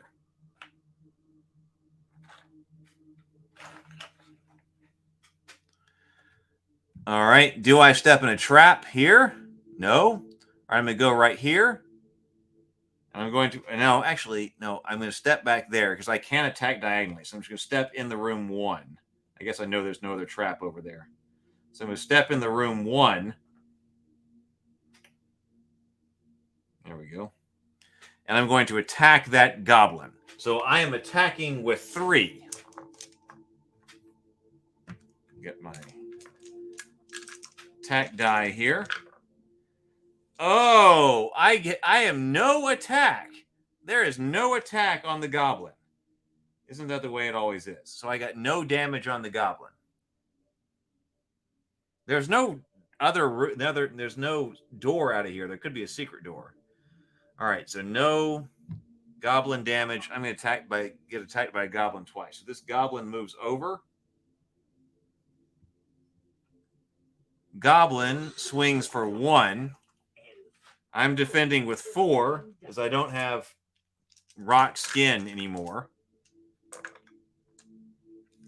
But I do defend twice, so I am okay.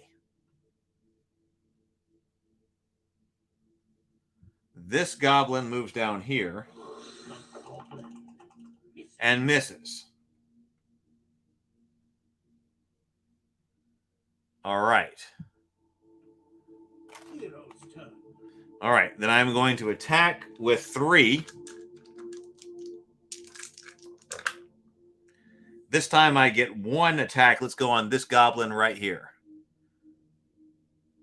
Oh, goblin. So goblin defends with 1. Goblin defends. Whoop, reroll. Oh, goblin defends. Zargon's turn.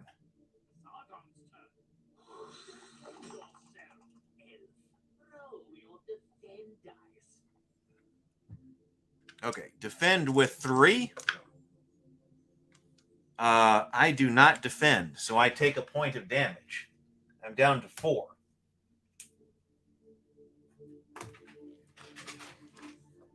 Okay, I got to do it again. Goblin attacks again. 2. I defend with 4.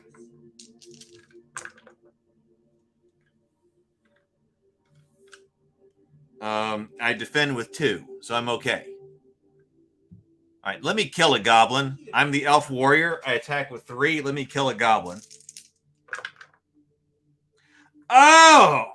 The goblins are going to kill me because I have no attacks on those goblins. Zargon's turn. No, hang on. I'm going to wait. No, I'm going to back up 1. I should have done that last time. I back up 1. That's the wild turkey. So I back up 1, so I don't have 1 goblin attack that I have to deal with. Zargon's turn. This goblin moves here. Goblin attacks. I defend with 4. I got 1 hit. I got 1 defense. So goblin is, I defend for the goblin. Let me kill this goblin. 3 attack dice. 1 skull right there. Goblin defends with 1. Goblin does not defend. Goblin takes 1 point of damage. Remove goblin from the table. Zargon's turn. Goblin moves up. Misses. All right, let me take out goblin. I got 1 hit on the goblin. Goblin defends with 1. I got no defense on the goblin. Goblin takes 1 damage. Remove goblin from the board. Okay. Zargon's turn. Elf moves 7. Moves in. Says, let's search for traps. No traps. Zargon's turn. Let's search for secret doors. No secret doors, so this is a dead end. Zargon's turn. Let's search for treasure. Actions. Let's search for treasure. Oh my God! Elixir of life. You find the elixir of life. God, is he actually giving me something here? How about that? The elixir of life. You find the elixir of life hidden on a bookcase. Draw the elixir of life artifact card and add the item to your character sheet. So let me go over here to the artifact deck.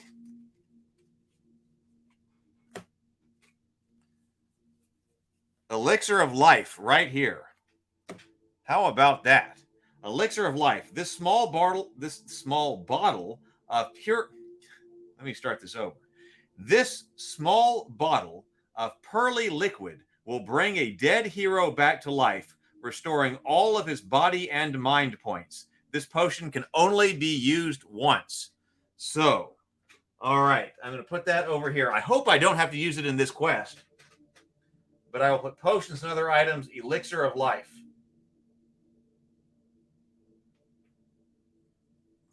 So that was a dead end, but very nice dead end. I lost 1 body part because of that. But I guess that was worth it to get an elixir of life. I really, really don't want to have to use it this game.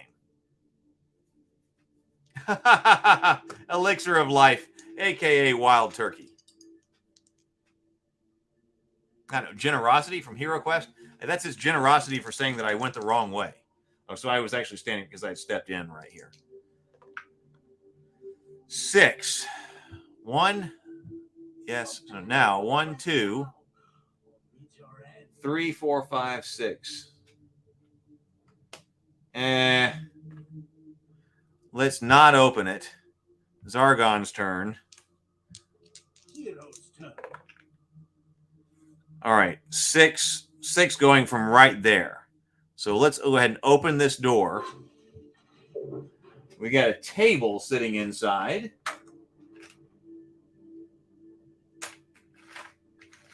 A table alone isn't terribly threatening, but right there. All right, a table. And then 2 more goblins. We got a goblin right here and a goblin right there. There'd better be a secret door in here. A body part. There it is. You know, I realized I have an above average number of body parts. I was thinking about that today. Insert that into your beer holders with straws helmet. All right. So this could have been a dead end. But all right. So I rolled a 6. 1, 2, 3. See, well, watch me step in something. 1, 2, 3, 4, 5. I'm going to go over here to this goblin.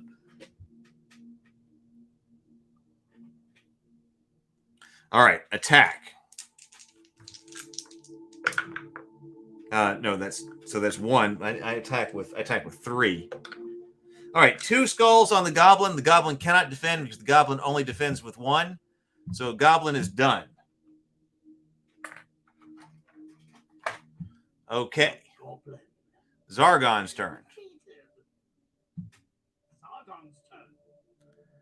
Goblin moves over here. I'm kind of feeling like this might be a dead end because it gave me the potion of the elixir of life. Goblin attacks, misses. All right. All right, let's kill this goblin. Here we go. Kill the goblin. I got 2 skulls on the goblin. Goblin defends with 1. Goblin cannot defend. 2 points of damage on the goblin. Yes, goblin out of here. Okay.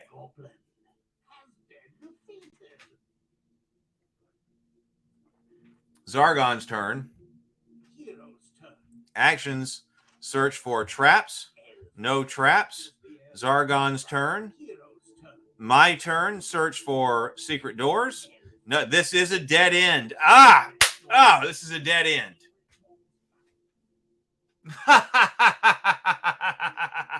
Daniel says, a table alone isn't very threatening until it turns out to be a mimic, right? Until it turns out to be a mimic. A table alone is not very threatening. All right, so Zargon's turn.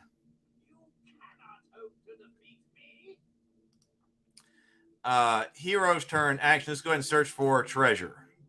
Search for treasure. This could be a bad move. I got to draw a treasure card.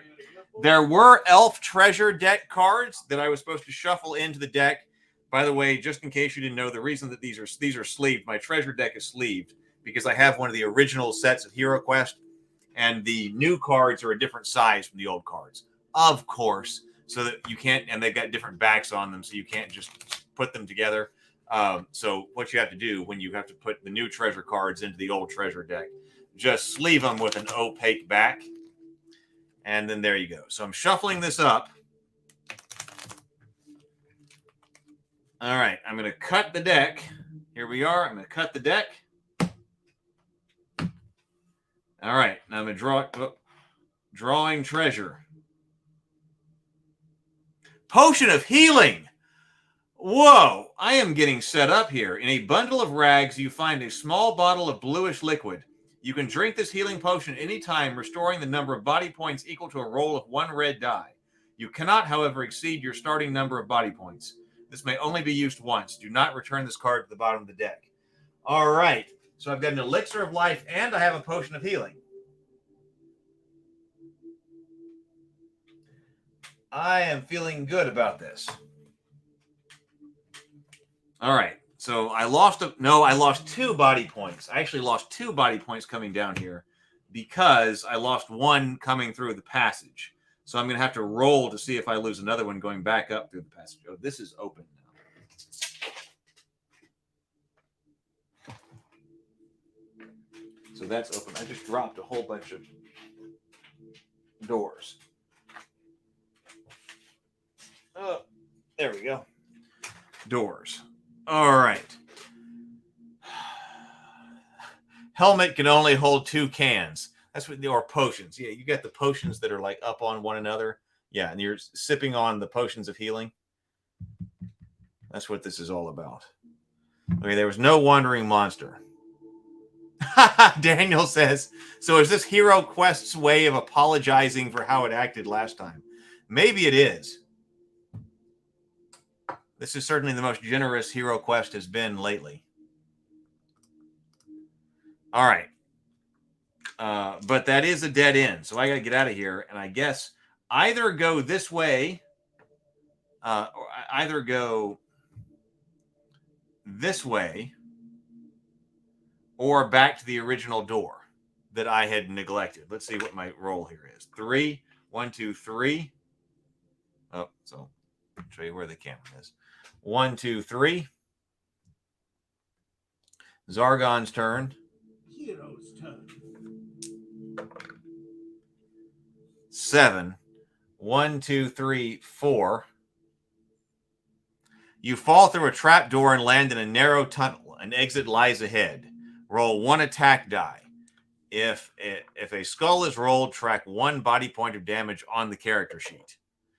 A skull is rolled. I am now down to 3. You emerge in another room and end your turn. So I head back up here and end the turn.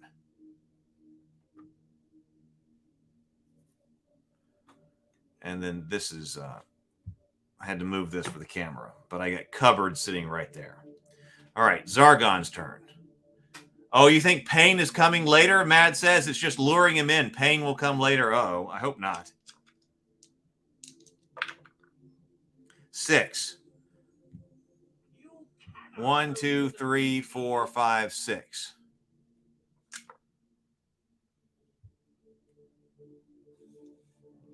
Zargon's turn. Hero's turn. 7.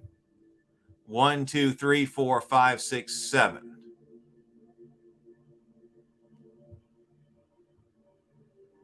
Zargon's turn. Hero's turn. 9. 1, 2, 3, 4, 5, 6. Oh, so we got a.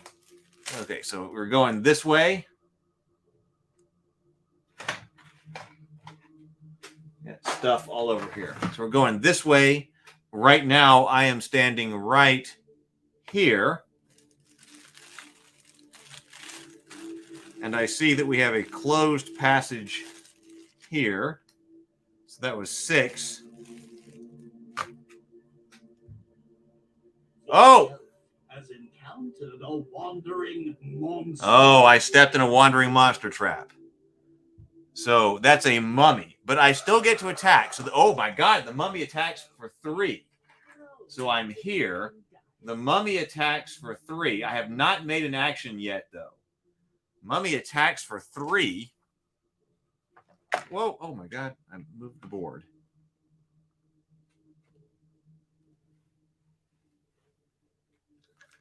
All right, here. Let me see. That way you can see some of the die rolling too. So Mummy defended with 3, or no, Mummy attacked with 3. I defend with 4. Let me go classic defense dice here. I got no defense. Oh my God, I got no defense at all. That is no defense. I just died.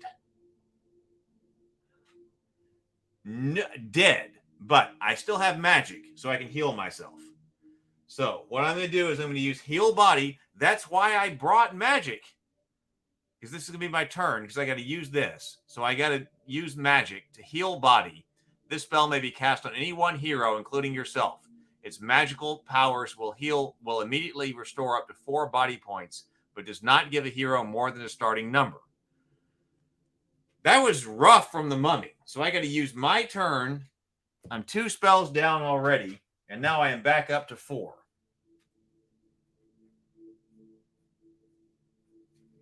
Not easy. So I guess I would have found the potion of the elixir right now, so I would have still been okay. But that's why I think you have to bring the healing potions. Yikes, Buck says. And yep, Joel says classic HeroQuest.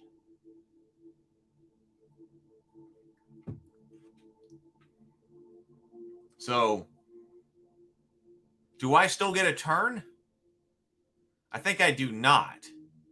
I died. So I think I have to send this back to Zargon because I used my spell to bring myself back to life. So I think I'm going to have to suffer another mummy attack. Mummy hits 2. Ah! Okay, I got to defend with 4. Come on, let's defend this. Let's defend this. There is no defense. There is no defense. This mummy is brutal. So I take another 2 points of damage. I am down to 2. Now, finally, it's my turn, and I can attack with 3. I do hit for 3 points of damage, But the mummy defends with 4. Do not defend, mummy. Do not defend. Mummy, thankfully, does not defend. That's a skull right there. There you go. Mummy does not defend, so Mummy takes 3 points of damage. Mummy only has 2 body points. But he did plenty of damage. Remove Mummy. Ouch. Mummy has been defeated. Let me throw this to Zargon's turn. Hero's turn. What is my roll now? 10. 1, 2. Oh, okay. So we got up here. Let me move up here so we can see. So now we have a blocked passage up here. And we got a door right here. Hey, PH Arbex. Good evening. Glad to see you. Very happy to have you here. Okay, so now I'm standing right here. Let's search for traps. No traps. Other than if there are any more of these wandering monster stuff. I don't know. Zargon's turn. Let's go ahead and search for secret doors. No secret doors. So I'm looking at what I'm looking at. All right, I got 11. 1, 2, 3, 4, 5, 6, 7. I'm not going to go in though. 1, 2, 3, 4, 5, 6. Well, let's see. 7, 8, 9, 10. Oh, I can actually get anywhere I want in there. So I'll go ahead and open the door because I'll be able to get anywhere I want. Open the door or back off if I need to. Okay, so there's another door. So this door is now open. But there is another door. Treasure cards need to get out of here. We got another door up here. A mummy and a skeleton.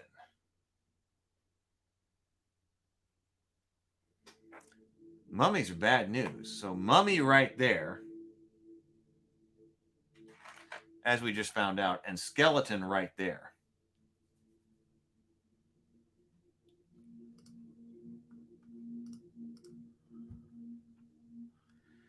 Oh.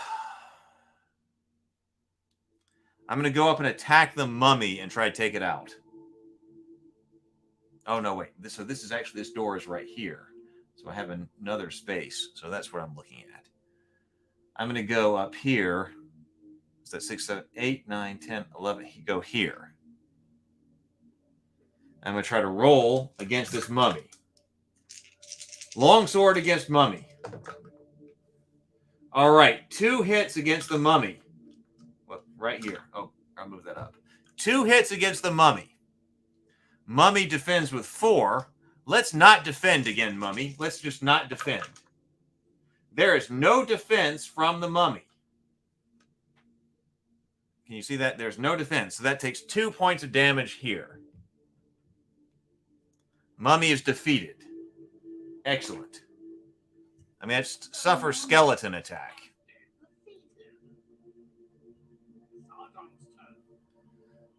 Skeleton moves up 1. Skeleton attacks with 1, or attacks for 1. I defend with 4. Whoa.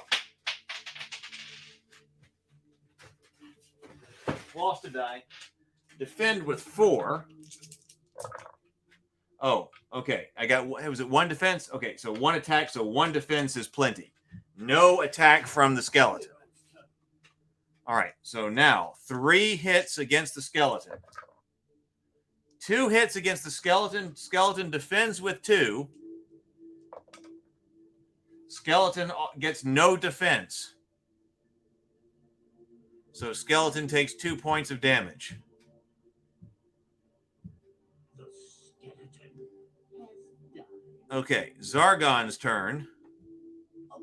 Lucky, Zero the Blade says. Lucky. Oh, so this skeleton is out of here. Actions. Traps. No traps. Zargon's turn. Actions. Secret doors. No secret doors. Actions. Treasure. Got to draw a card. All right. Shuffling up the deck. Hey, Stray. Good to see you. Well, I was killed and brought back to life by magic.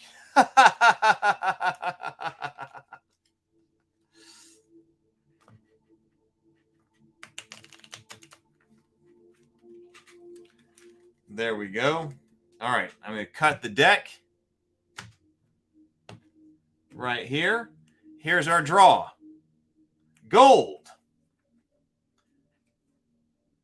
Amidst old rags, tattered fur robes, and soiled blankets, you find a collection of 15 gold coins. That's not much. Record this money on your sheet. Do not return this card to the bottom of the deck. 15 gold coins. That isn't going to buy much. But, all right. Let's roll. We got 12. We can go wherever we want to go. So might as well keep going this direction. Unless I was supposed to go in the very first door. Let's go. I mean, that would be cruel. 1, 2. Motionless monsters. The monsters here are fixed in place as though caught in a spell that has rendered them immobile.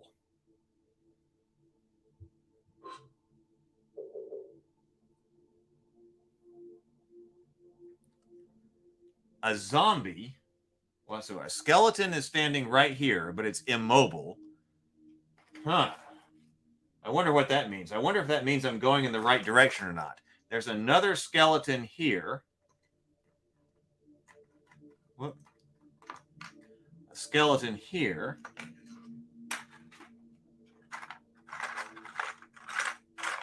And then a zombie is here.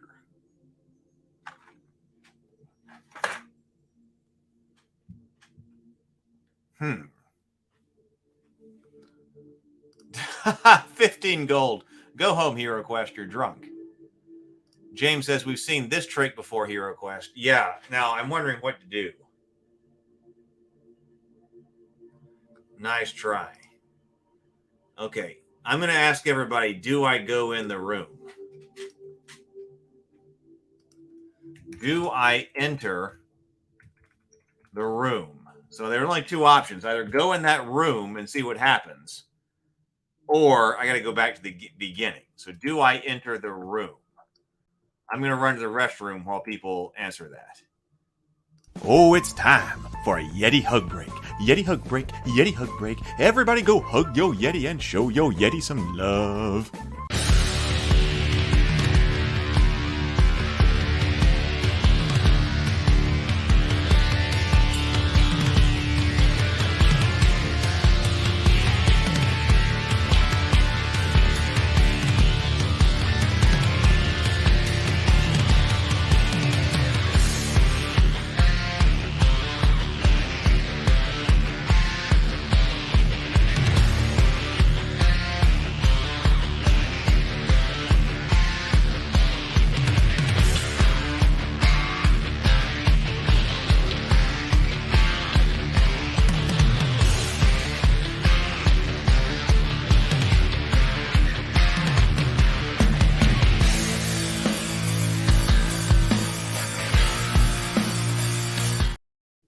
All right.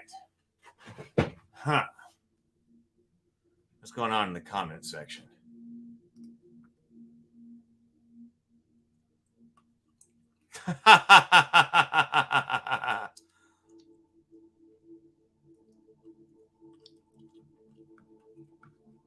All right.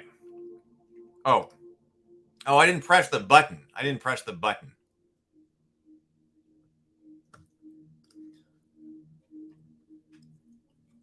Seems like I should go in, though. So people are calling. I'm sorry, I didn't press the button to actually start the poll. But it seems like people are saying ever onward. Courage over caution. Only if they have more than 15 gold. That was kind of lame. I feel like I need to go in as well. So it seems like people are saying yes.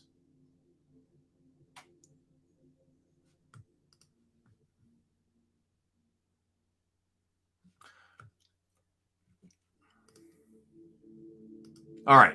Well, then I tell you what, I'll close out the poll then. All right. So yeah. Oh yeah. Everybody's saying yes. All right. So I got to go in here.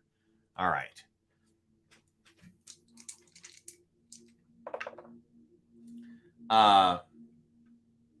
9. So what? I'm going to step in 1.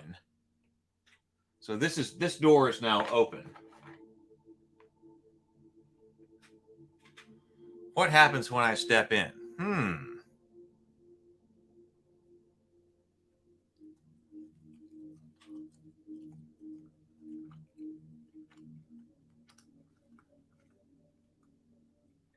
Oh, look. Oh, look. Thank you so much, Stray. Stray says, Stray Kismet. Stray gifted 1 Heath's Geekverse membership. So, Stray, thank you so much, Stray. Stray just gifted a membership. And it says, Joe Russell. Joe Russell was gifted a membership by Stray Kismet. Hey, gifted memberships count. So, gifted, thank you so much, Stray. And congratulations, Joe. You've got a membership. We're going to start doing some members-only streams soon, maybe as early as next week. So I'll do a shot in honor of that. Here is to both of you. Thank you so much, Stray. Here is the Wild Turkey 101 right here. So thank you so much, Stray, for the gift of the membership. And congratulations, Joe. It's great to have you here. Thank you, Stray. And good to have you here as a member, Joe. Thank you so much. All right, here we go. 101. Here we go. Thank you, Stray. You're incredibly generous. Thank you.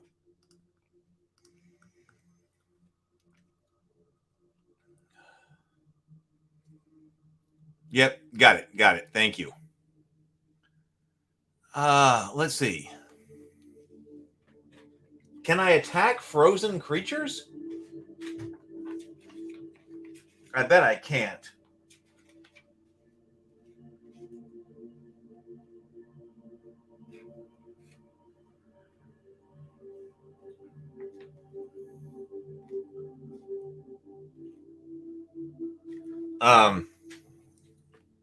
Okay, it says frozen street creatures are unaffected by my attack. Thank you. Yes, Stray. Thank you so much. Remember to give a thumbs up if you are here. Please give a thumbs up, subscribe, and also please do hit up the Raven Keep Discord server. That would be fantastic. All right. I'm going to, well, they're immobile and they're not affected by my attack. So let me search for traps. Okay, no traps. Zargon's turn, so they're not doing anything. Okay. Actions. Let's search for secret doors. Oh, there is a secret door in here.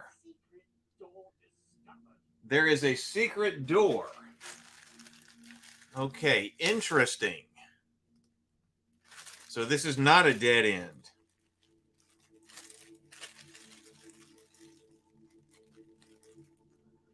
Okay. Okay, so it's right here. So the secret door is here. Okay.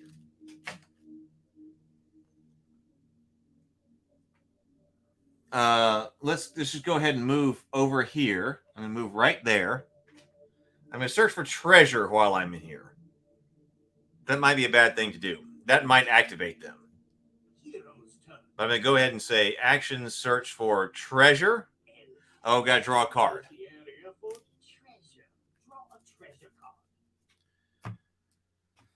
All right, let me shuffle these up. 1 shuffle, 2 shuffles. We got 19 people here. This is a fantastic group here. Thank you so much, everybody, for being here. I'm having so much fun because, I like playing games. We talk about all kinds of games, but I also like playing games, obviously. And so I'm so glad you're here with me. I'm going to cut the deck right here. All right, cutting the deck. All right, so drawing the card. Here I am. Elf draws card. Heroic Brew. All right. Heroic Brew. You are surprised to find a leather bag hanging on the wall. If you drink its contents before you attack, you can make 2 attacks instead of 1. This may only be used once. Do not return this card to the deck. Heroic Brew. So there we go. I'm going to put that over here.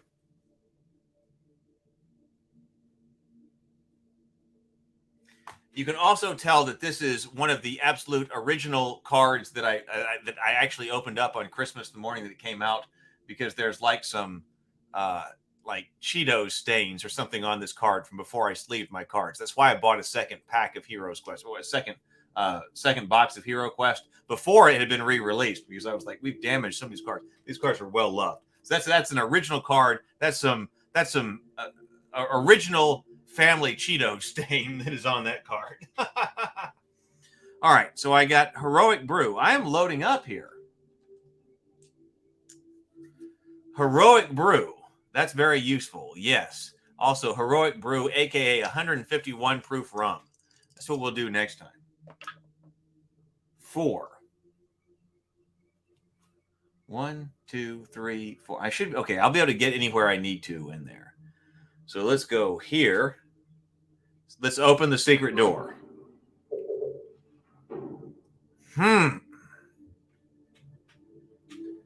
So we have got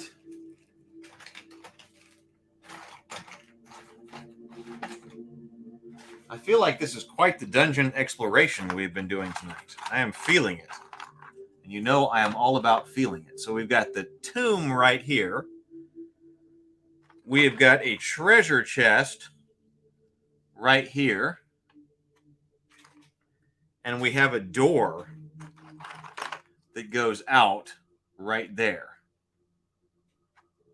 Yeah, can you see? Okay, so that's what we got right there.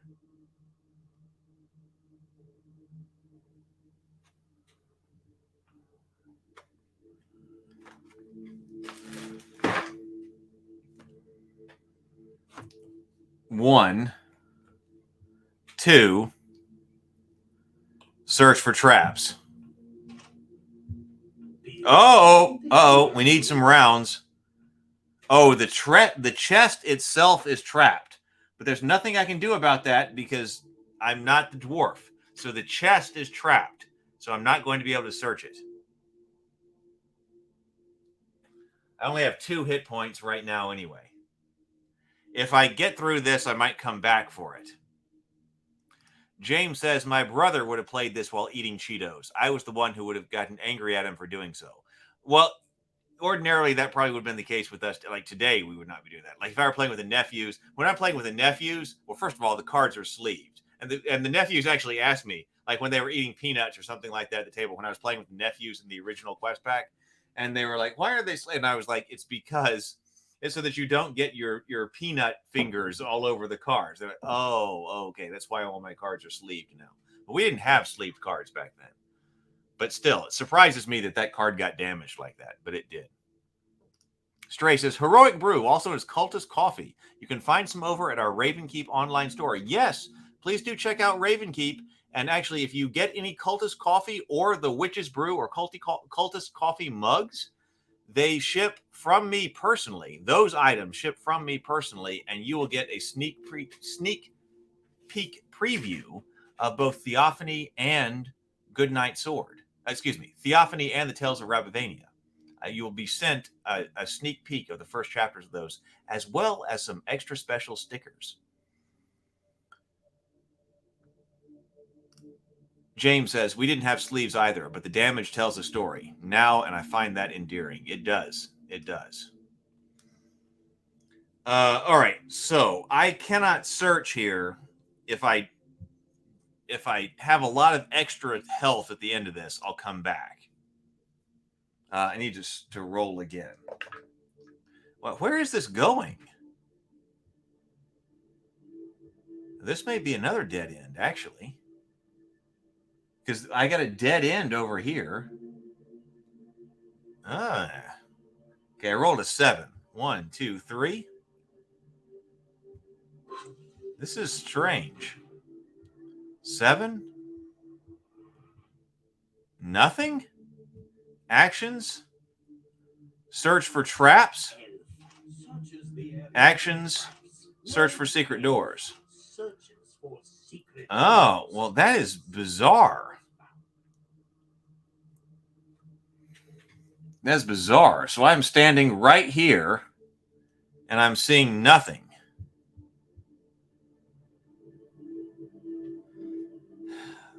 I do have these frozen. Oh, what do you want to bet that trap releases those guys? I bet that's it. I bet if I search for treasure in that room, it unfreezes those guys.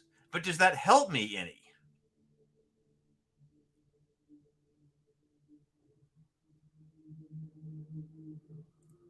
Does that mean I have to go back to the beginning?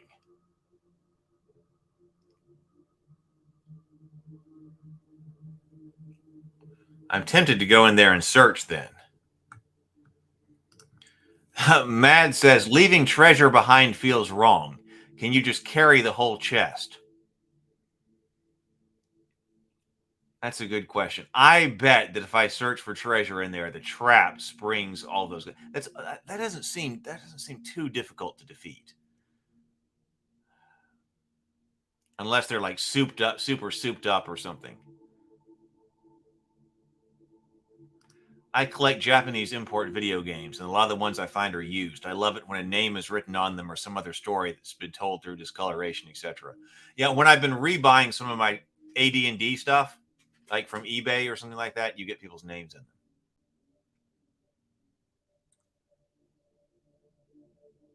No, the chest isn't unopenable. It just is just trapped because I don't have a way to disarm a trap because I'm an elf. I don't have a toolkit. No, they're invulnerable while they're frozen. I checked. I can't attack them while they're frozen. Yeah, I still have a healing potion. So, all right. So I'm going to open this chest. 6. 1, 2, 3, 4 right here. I'm going to stand there because I only want to be attacked by 1. And now here, I'm going to say actions. Might as well. Let's just do it. Search for treasure. Monsters on the move. I knew it. I knew it. The monsters in the other room begin to stir. Their magical bindings have been dispelled. The treasure chest is empty. All right. Nice, nice, nice, nice, nice. 1, 2, 3, 4, 5. I could go in there and just attack.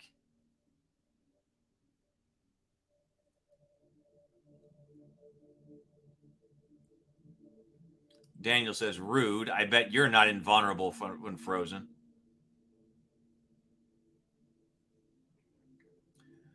I'm kind of tempted to just go in here and attack.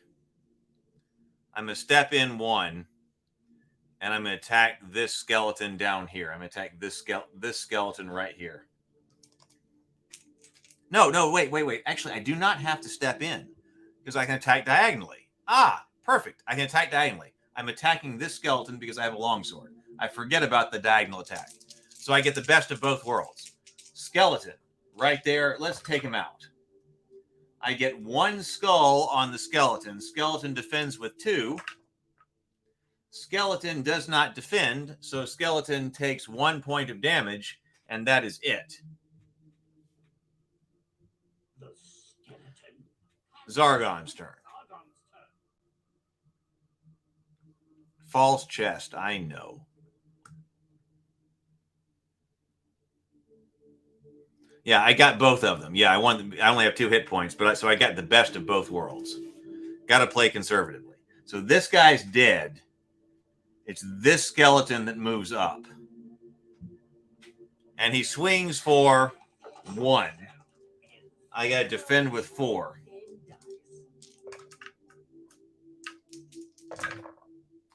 And I get 1 defense. That's all I needed. Yes, so 1 defense. So I'm okay. I'll move this up a little bit more so you can see a bit more. So now I attack with 3. And I get 1 hit. So skeleton defends with 2. And I get no defense. No, I get 1 defense. I get 1 defense. So that was all he needed. Okay, so no damage on the skeleton. Zargon's turn.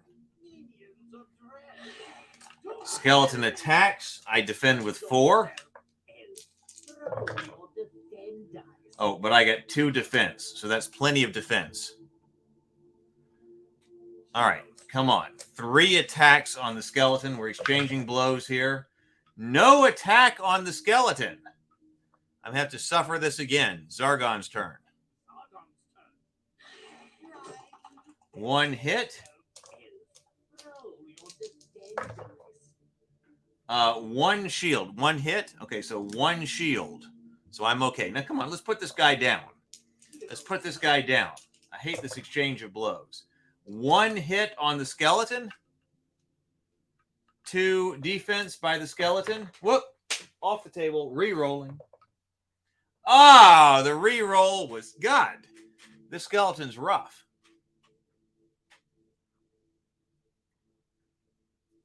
All right, Zargon's turn.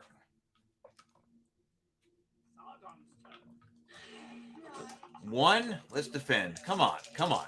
Let's keep defending. No defense.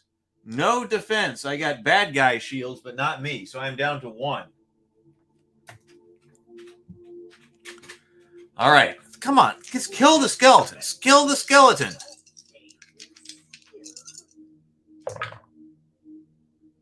Oh, God. Yeah, maybe I should. Yeah, maybe I should be going to the white dice. The blue dice were great for me. Well, I still lost, but the blue dice have been traditionally great for me. Maybe I'm swapping over. All right, let's defend with 4.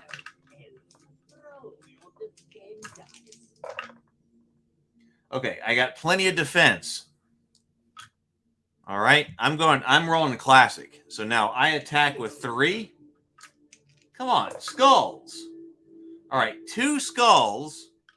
I'm defending with the blue, and he gets 2 skulls. So that takes care of him.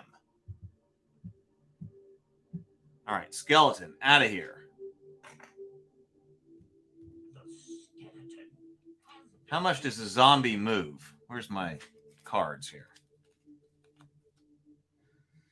The zombie moves 5. Can I get out of his attack? Because I only have 1 hit point left. No, I cannot, so I just stand there. I rolled a 5. So I cannot. Well, no, I can't. 1, 2, 3, 4, 5. 1, 2, 3, 4, 5. He's 1 square. No, I can. 1, 2, 3, 4, 5. Because he's standing 1 square away from me. So I'm going to move up here. 2, 3, 4, 5. And then send it to Zargon's turn.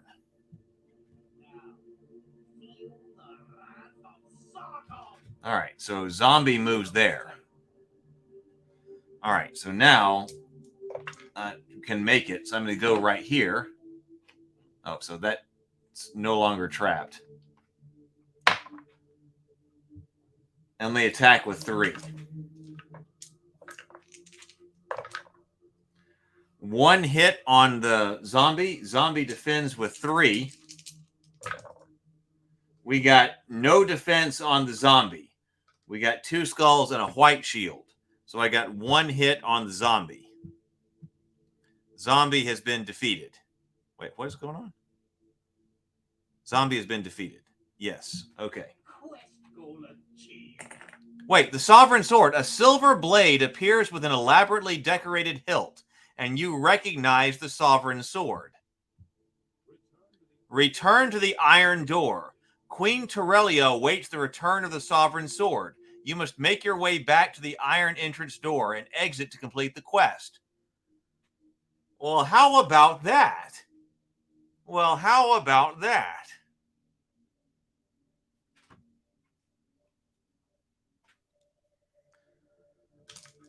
All right. Well, that is definitely unexpected. So let me... 2. Okay, this will take me forever to get out of this dungeon. 1, 2. All right, Zargon's turn. Now, that is... I rolled a 12, so that's good at least. 1, 2, 3, 4, 5, 6, 7, 8, 9, 10, 11, 12. Zargon's turn.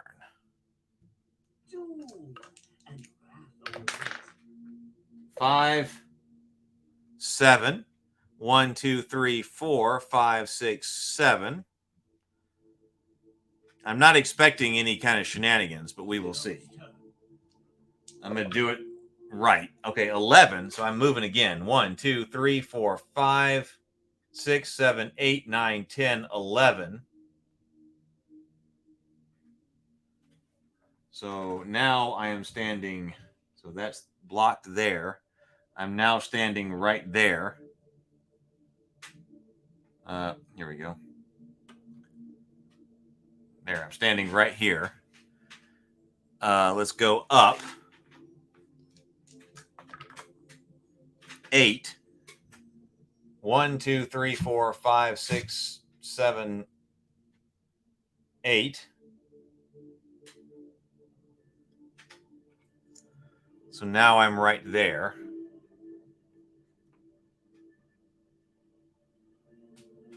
Zargon's turn. You cannot hope to defeat me. 11 again. I am seriously booking it. 1, 2, 3, 4, 5, 6, 7, 8, 9, 10, 11. 1, 2, 3, 4, 5, 6, 7, 8, 9, 10, 11.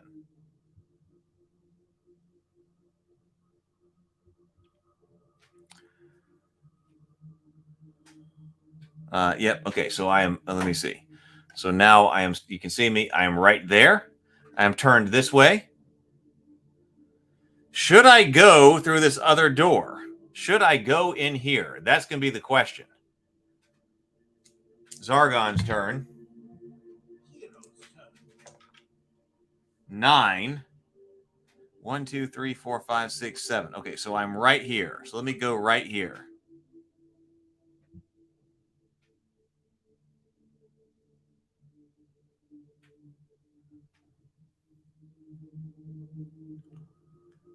Open the door? No, I'm not going to open the door.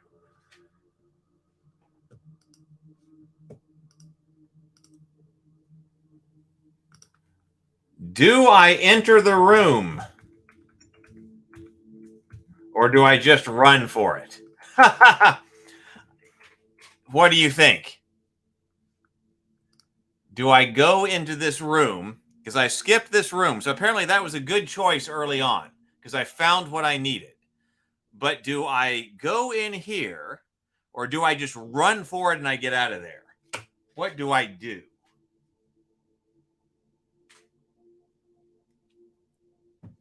What do I do? Oh, Tomocrat had a work emergency? I hope everything's okay. Tomocrat had a work emergency. I hope everything is fine.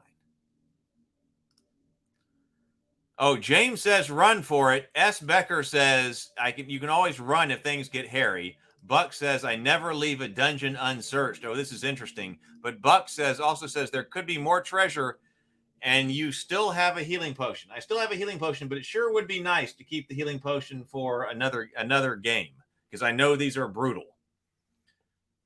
That would be nice. Let's see what people are saying. Well, I'll tell you what, I'll give it a few more seconds here. Oh, I wonder about, let me go over here. I hear some music playing. I hear some music playing. It might be that things are under pressure.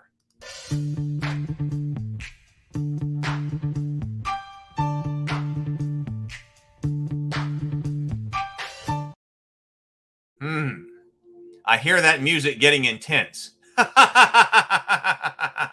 I'm feeling pressure.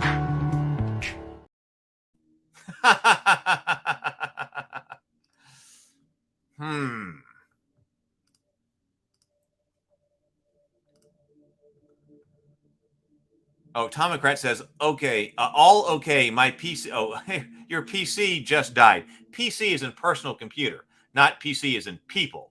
Just died and had to steal a coworker's. Pressure pushing down the time. All right, let's see what's going on here. Let's see. Yeah, people are saying yes, 58% end poll. Let's see. So we got 12 votes here. I feel like I should at least look inside. So all right, people said yes. So I feel like because I could get out of there.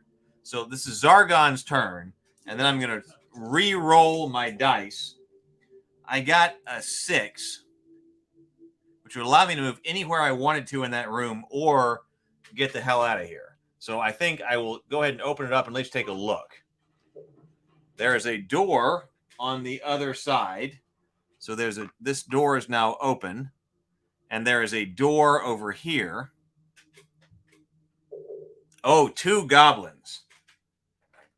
2 gobos.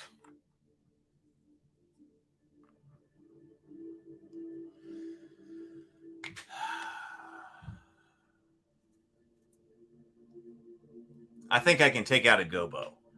If I take him out, then I only suffer 1 hit, which is what I would take standing right there anyway. Oh, let me move this guy over here. Let me move these cards.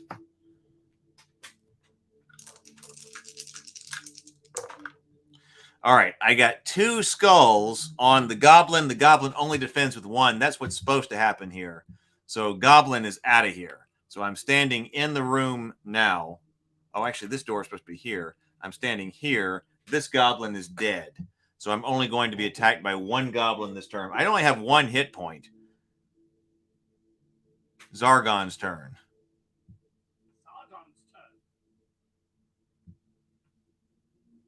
Miss me. Oh, my God. Oh, my God.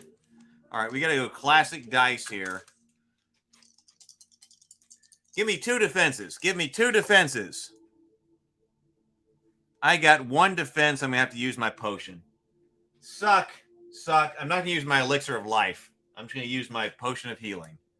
I better come up with some really good treasure. I need some really good treasure out of this. And I need a really good roll on the dice to let me know, okay, I got 5 hit points back. So that's pretty good. So I get the roll of 1 red hit die. So I get 5 hit points back. That gives, well, there better be some really good treasure in here. Maybe there is. Maybe that'll make it worth it. So I used the potion of healing. I had to use, see, I'm glad that I brought both. The only reason I'm alive is because I took healing magic in here and then I found a potion of healing. So the goblin is over here. But I do have 5 hit points, so I feel like exploring a bit more. I got 3 attack dice. I got 1 hit. That's 1 hit on the goblin right there. Goblin defends. Goblin does not defend. Goblin takes a point of damage. All right. Zargon's turn. Actions. Search for traps. No traps. Zargon's turn. Actions. Search for secret doors. No secret doors. Zargon's turn. I bet there's no treasure in here. I may have to make a draw. Actions. Search for treasure. I have to draw. Where did I put that deck? Right here. All right, let's search this. Let's shuffle this up. 1, 2, 3. And then let's cut it.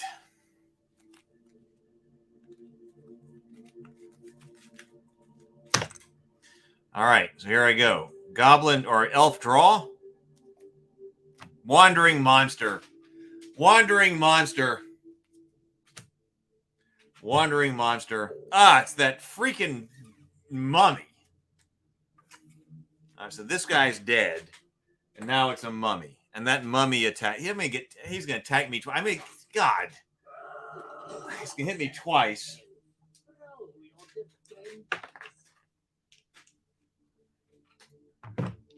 I'm going to waste my healing potion on this guy. All right, but I got 2 defense. So he rolled 2 attacks. I got 2. You can't see. I got 2 defense, so I'm okay. But it's still his turn next. It's Zargon's turn because that was his attack because I drew the card. He attacks immediately. So it's Zargon's turn. He attacks with 1. Come on, let me survive this and kill him. Let me survive this and kill him. Keep my 5 hit points, please. 2 shields right there, black shield and skull. All right. All right. At least I'm okay at the moment. So 3 attacks. Let's kill him. Let's kill him. Oh, God. I got to suffer another zombie attack because I got no attacks there. So Zargon's turn. Okay, one hit. All right, come on. Let's defend. Let's defend. All right, one defense right there. So I'm still okay. Now let's take him out. Let's take him out. 3 attacks. There we go. That's what I'm talking about. 3 skulls. 3 skulls. He defends with 4. Let's defend with these awful dice over here that have been. No defense. So he's got white defense and skulls, but no defense. So he gets 3 hits on him.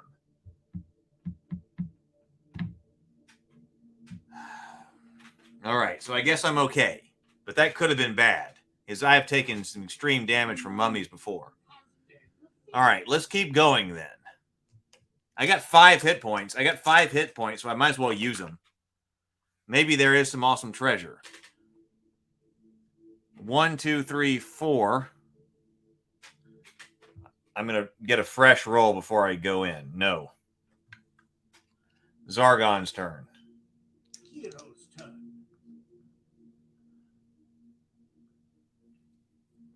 PH says it could be wonderful. Wonderful monsters. No, it's not wonderful monsters. That sounds like something that needs to be in some kind of spoof. You encounter wonderful monsters. Are those dice wood or plastic? The original HeroQuest dice, these right here from the original set, these are the original ones from the very first from the set that I got at Christmas the year it came out. Those are all wood. The original dice are wood. Now these dice over here, they're the ones that came with the Barbarian Quest pack. Those are obviously plastic. But these are wood dice. So the original HeroQuest came with wooden dice, which I think is cool. All right, let me give a roll here. Oh, I got 7, so that's plenty. You're liking the mummies? Why? It could be, David. It could be a wandering monster, and he just wanted to ask a question. So they're a wonderful monster, a wandering monster, a wonderful monster. Yeah, it could have been all of those things. I could find the rare bathroom in the dungeon. That could be it. Now, let me tell you about that. You know, we played also a lot of Clue when I was a kid. My brother was 4 years younger than I was. But we still played a lot of Clue with my mother when we were growing up, just as and when we were younger, especially. This is when this story takes place. My brother would play Mr. Green wandering around in the Clue mansion. And because he wasn't quite old enough to actually play, his job was just to find the bathroom. So he would roll the dice and he would move Mr. Green looking for the bathroom. And he never found the bathroom in Mr. Nobody's mansion.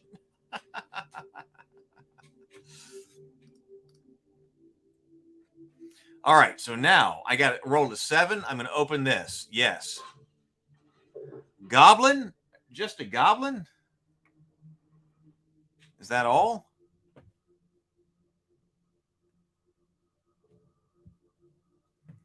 All right, well, move 1. Am I going to step in a trap? All right, I'm attacking with 3. 1 hit on the goblin.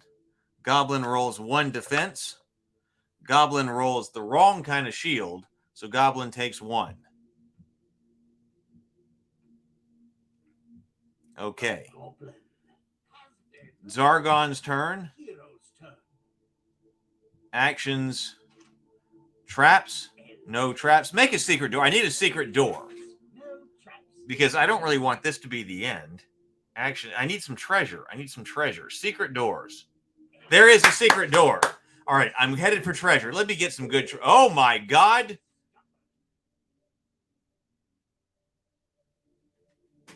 Well, now that's more than I bargained for.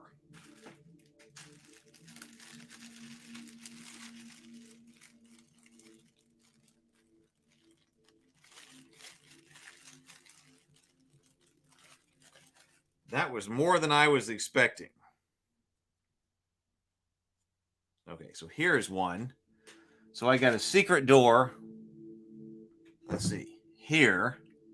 So that guy's dead. Where am I standing? I'm standing right here. That guy's dead. There's a secret door there. And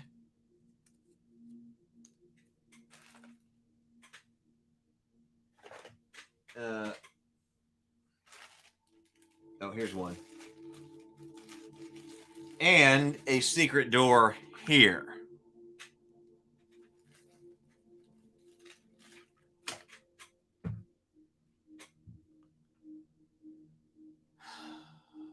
Blue or green? I guess I'm going to send that to the community. Blue room or green room? Start poll. Blue room. Wait, nope. Ask question. Blue or green room? Blue? Green.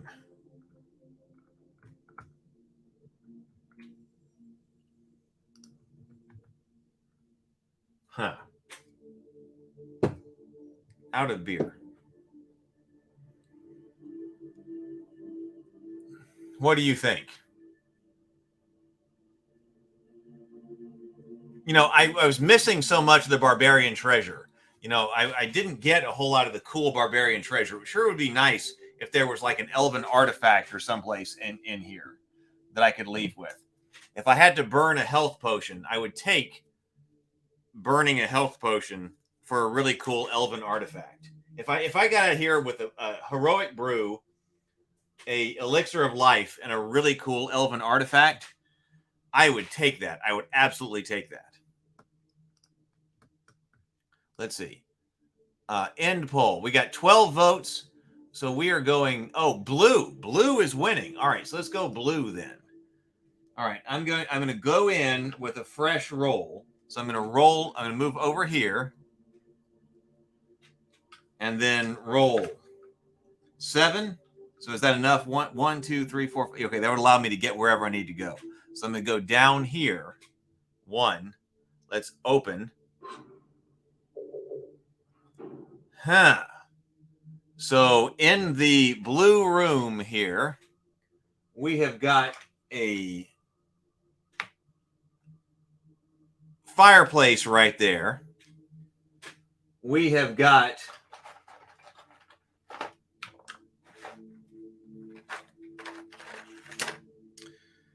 a treasure chest here. And we have a chair, the throne.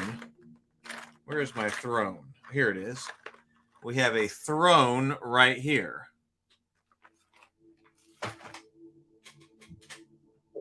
That is an orc.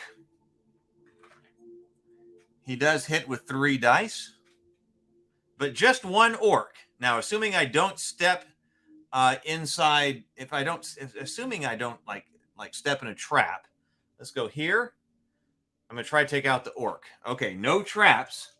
So I'm moving here. And I'm going to try to roll to take out this orc. One skull. So 1 skull. It is all that I need. 1 skull is all I need. He defends with 2. No defense, orc. No defense. No defense from the orc. White shield and skull. So 1 point of damage on the orc. Got him. Zargon's turn. Yes. Hero's turn. Actions that search for traps. No traps. Interesting. Treasure and no traps. Zargon's turn. Actions.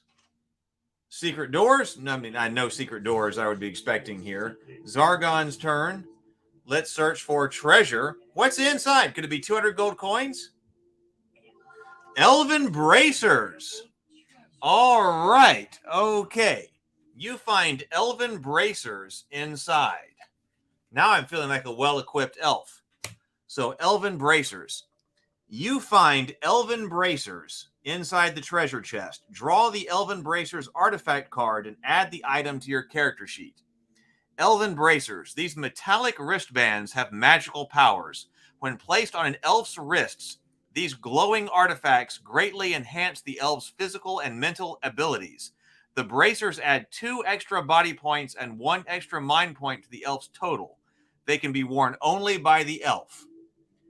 Excellent. Excellent. Okay. So now the elf, I think that's my maximum.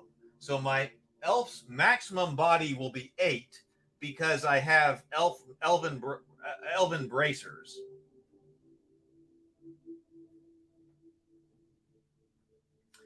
And my mind points will be 5.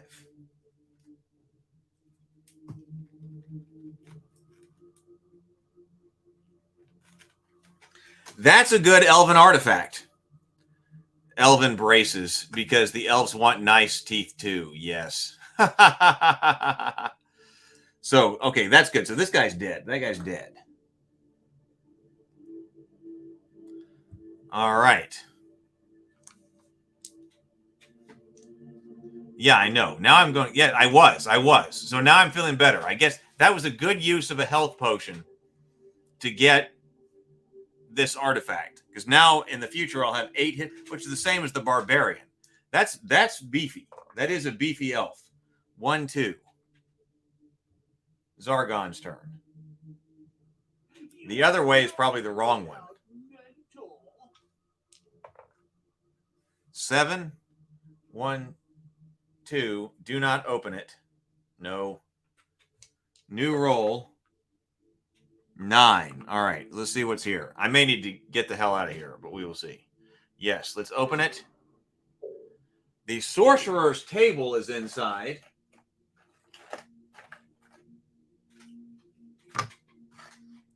Right here. A mummy and a goblin. I need to kill that mummy. Mummy and a goblin. Does that mummy take me out? I'm going to go in here. I'm going to take this mummy out. I'm attacking with 3. Come on. All right. 1 skull on the mummy. So I'm going to take another hit. Oh, you can't see. I'm going to get 1 skull on the mummy. So I'm definitely going to take a hit from both of them. I found the bathroom. Too bad we passed up this room at first. Well, I think it's a better deal to go ahead and accomplish the quest and then see what else happens. So the mummy defends with 4. Don't defend, mummy. Let's go ahead and take a point out right here. Mummy does not defend. 3 white shields and a skull. I don't have a good place to put my dice anymore, but it's 3 white shields and a skull. So mummy takes 1 point of damage. I may get hit twice.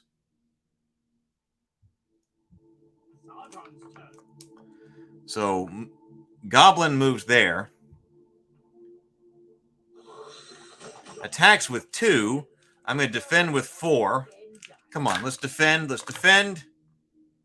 I got no defense, so I take 2 points of damage. So I'm down to 3.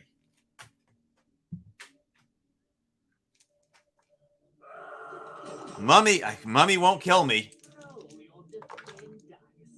I got 2 shields, 2 skulls, and 2 shields. So I defend myself there. Now let me kill this mummy. Mummy for 3. I got 2 hits on the mummy. Mummy defends with 4. Mummy gets no defense, so mummy takes 2 points of damage. That's it. He's out of here. Maybe there's something in this room. Zargon's turn. I can't get around the goblin. Miss. Oh, 2 hits. 2 hits. Okay, you can't kill me. 4 points of damage. And I get 1 shield, so I take another point of damage from this goblin. So I've got 2 hit points left. Let's attack with 3. I got 3 skulls. Goblin can't do anything. Goblin, you defend with 1, so he takes 3 points of damage. The goblin has died. All right, so let's say Zargon's turn. Hero's turn. Wait. No. Hero's turn. Actions, search for traps. No traps. Zargon's turn. Actions, let's search for secret doors. No secret doors, so this is it. Zargon's turn. Did we clear this dungeon? So activate Zargon's turn. Yes. Now see, search for treasure. Oh, got to go to the deck. We found the major artifact, so we got to shuffle up this deck. All right, here we go. 1 shuffle. 2 shuffles. 3 shuffles. And let's cut the deck. All right, here we go. Draw. What is that? Wolf's Bane Potion. This potion may be used by any hero suffering from the werewolf's curse. It cures the hero. The potion may only be used once. Do not return this card to the bottom of the deck. I bet that's going to be really helpful later on. So okay, so I used Potion of Healing, so I need to take that off. I got rid of the card, but Wolf's Bane Potion.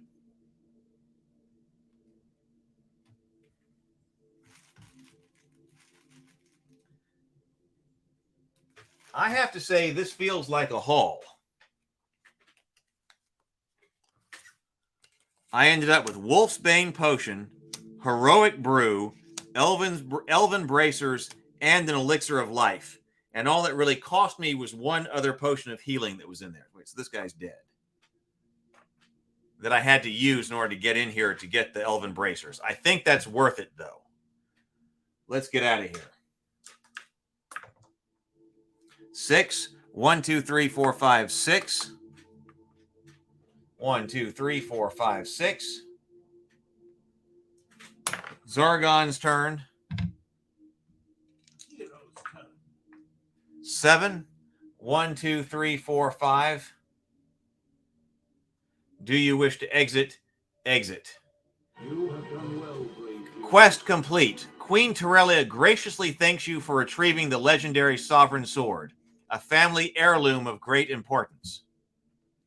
Elven Chainmail. Man, I am well equipped. Elven Chainmail Armor. You have succeeded in the first of 3 trials. The Queen rewards you with a shimmering elven shimmering elven chainmail armor. I am seriously well equipped.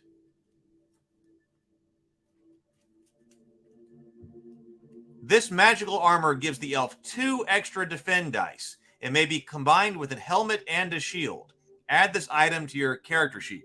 So I need to sell my, before the next quest, I'll sell my mail armor. So this is Elven Mail.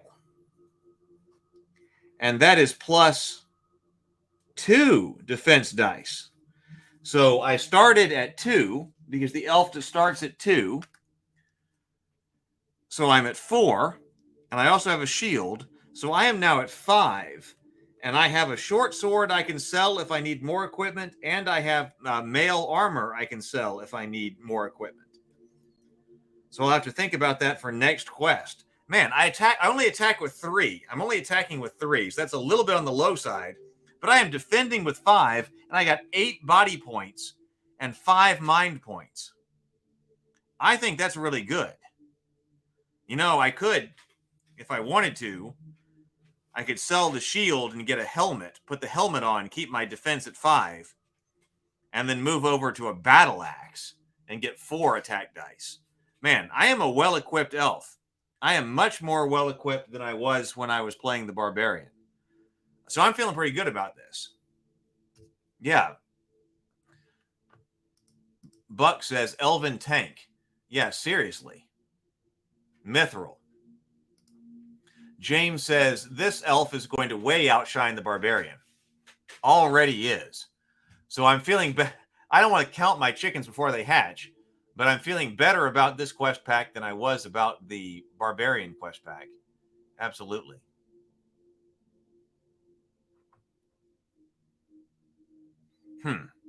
Oh, talking about the Wolf's Bane potion? Toxic for any shape, aka the Foxglove or Wolf's Bane. All right. So I got out of here. Let's check to see if I missed anything. So one thing I want to do is I've got over here someplace. Yeah, let me grab an envelope. Right from right over here. So this is how I'm going to keep track of this. So I've got an envelope right here. So these cards I get to keep. So I'm going to put them in the envelope so I know that's what I'm starting with. And then also this character sheet right here, I'm going to fold in half and then put in there. So this is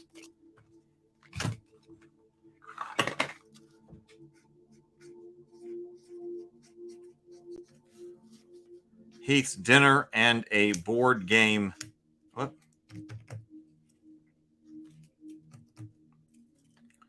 Board game elf. All right, so there we go. That's what I got right here. Let's see if I missed anything. Let's take a look at the quest book. I bet I didn't. I bet I got it all, which is impressive. Because even with the first one, so exit quest. So okay, so that quest is complete. Oh, so wait a minute. So what I also get to do. So down here, quest completed.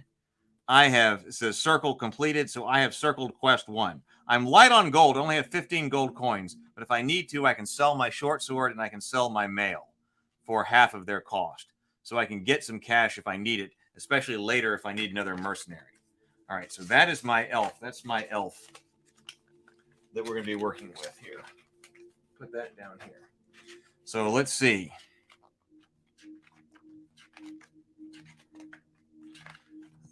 See if I missed anything here. Nope, it doesn't look like it. Oh, those were falling rock traps over here. So I found them and I stepped away from the falling rock traps.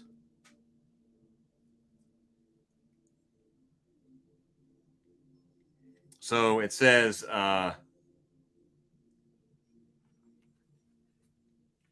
yeah, A, okay, so that was about the trap door here. So we got that. So trap door here. B, that was Elixir of Life on the bookcase. I got that. C, that's the frozen monsters over here. And that one of them, the D.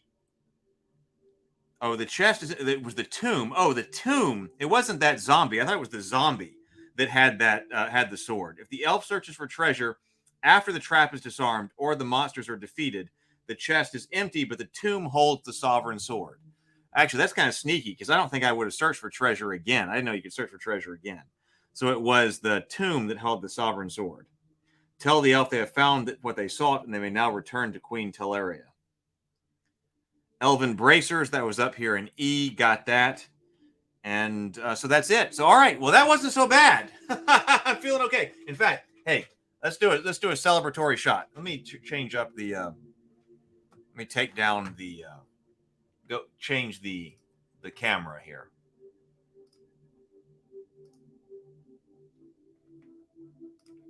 Here I am. All right. Let's do, really, it's a full moon tonight? Really?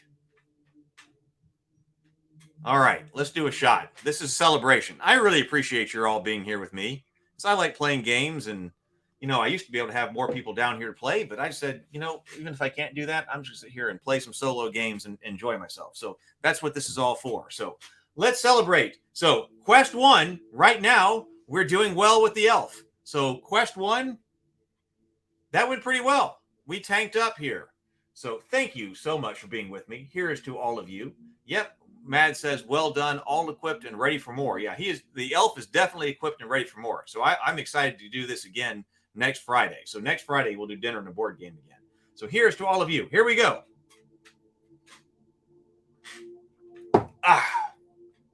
There we go.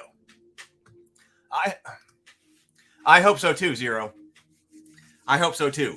Like even those barbarian single quests, I was getting out with like 1 hit point left. So I think the first quest, yeah, I did. I think I escaped with 1 hit point or something like that. So that's better. That's better. That doesn't mean it's going to stay that way. That doesn't mean it's going to stay that way. Because actually, if I hadn't found that potion of healing, wouldn't I have died?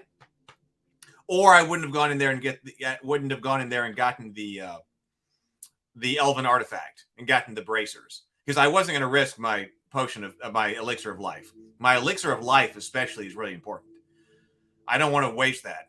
That's going to be coming real handy at some point later on. I also I never used Pass Through Rock. I still have my Pass Through Rock spell. I still think that the Earth spells are the best to take for a single player elf. I will reevaluate when there are other characters, but I still think Earth spells, that was a win for single player elf. I hate that my stone skin got taken off by a trap, but I guess that's okay. The next time on the Barbarian Quest, take the wolf with me. Oh, Tomocrat says, I hope the next Saturday I'll be doing my first run in HeroQuest, and I hope you have an absolutely fantastic time. I'm so glad you're here too, Stray. These are fun. These are so much fun. I like playing games. I like playing games on Friday nights. Because hey, if we're not playing games, then what does it matter? This is our thing, tabletop games. So sometimes we got to play tabletop games. And if you are not able to play one, like I said, Tomocrat, I hope you have a great time. Then hey, we can play one together here on Friday nights. We can all get together. Great community, right? Great community. If you don't have anybody to play with, well, we can play here together on Friday nights. Although I do have to think about, I need to paint some more stuff, because I had the Frozen Horror Quest painted and I lost that. So I didn't get all the way through that and I lost it. I still have a lot more Elf Quest to go. So maybe there are 10 quests in the Elf Quest pack. So if I don't lose, then there's a lot more to play in the Elf Quest pack. But I do need to be thinking about, if I do lose, what other kinds of games do I need to be playing?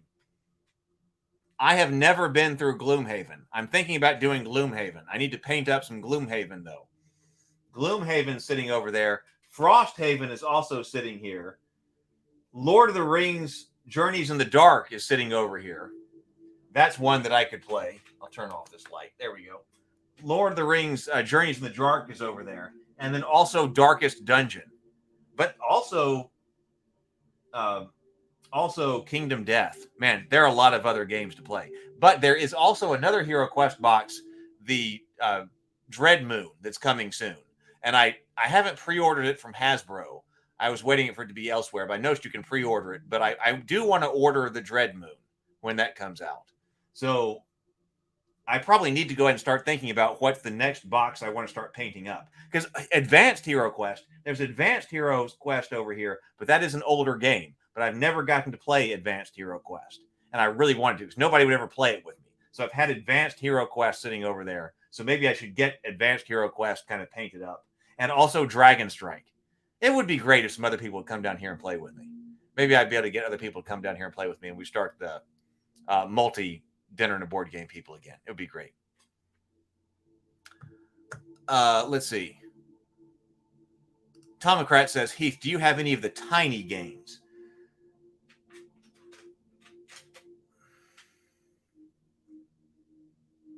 I think I do not. I know that I have one of them. I know that I have at least one of them, but it may be that my brother and I bought that together. And so, like, backed it on Kickstarter at one time, like from Gambling Games. So it may be that it might be at his house. So I don't have, I don't recall seeing one here at my house. I know that we do have one, but it might be someplace with him. Are those single player? Can you do single player with that? I don't know. But like I said, I've got some other friends. It would be great. And there is this particular thing that you can, there's some kind of thing that allows you, some kind of device that allows you to play board games over the internet. And it would be fun if I could get that working. Then we could have more multiplayer dinner and a board game nights and actually have people over the internet. Yeah. Tiny Epic Games. Yeah. I remember that we had one of them. Tiny Epic Games are awesome. I really enjoyed them. I guess I played it. I think I remember playing it once, but I don't really remember that I played it. But it can be first one player? Huh, that's interesting. But I do have, let's see, Dragon Strike can't be one player. There's no app. There needs to be a Dragon Strike app. But if I had other people, I think Advanced Hero Quest can be solo player. Mansions of Madness. I freaking love Mansions of Madness. If you played Mansions of Madness, I've only played 2 games of Mansions of Madness, but they have both been absolutely freaking epic. I would love to play some Mansions of Madness. I got so many board games sitting over here on my shelf to play. I would love to be able to do that. All right, everybody. Well, I suppose, let's see. This is actually ending at a reasonable time. Only 3 hours of board gaming tonight. Actually, it's a little bit less than 3 hours of board gaming tonight. But tomorrow we will continue with doing RPG design. So I will see you at 9:30 in the morning. This is good that we're ending a bit early so I can get to bed. So we'll be up for the morning grind tomorrow at 9:30. And then tomorrow afternoon, got more, Mansions of Madness. I love it. It would be great if we could play that here. So we'll do morning grind in the morning. And then tomorrow, don't forget tomorrow, the Cultists. If you like Mansions of Madness, you should like the Cultists. Right. So we'll be doing the Cultist watch party. So tomorrow afternoon with RM. So, all right, everybody. Thank you so much for being with me. I've really enjoyed this. I love playing with you guys. Thank you so much for being here. I will see everybody tomorrow morning at 9:30 a.m. for the morning grind where we talk about RPG design. Have a wonderful evening. Have a wonderful evening. Hopefully go play some board games and have a good time with friends and family. See you in the morning, everybody. Later.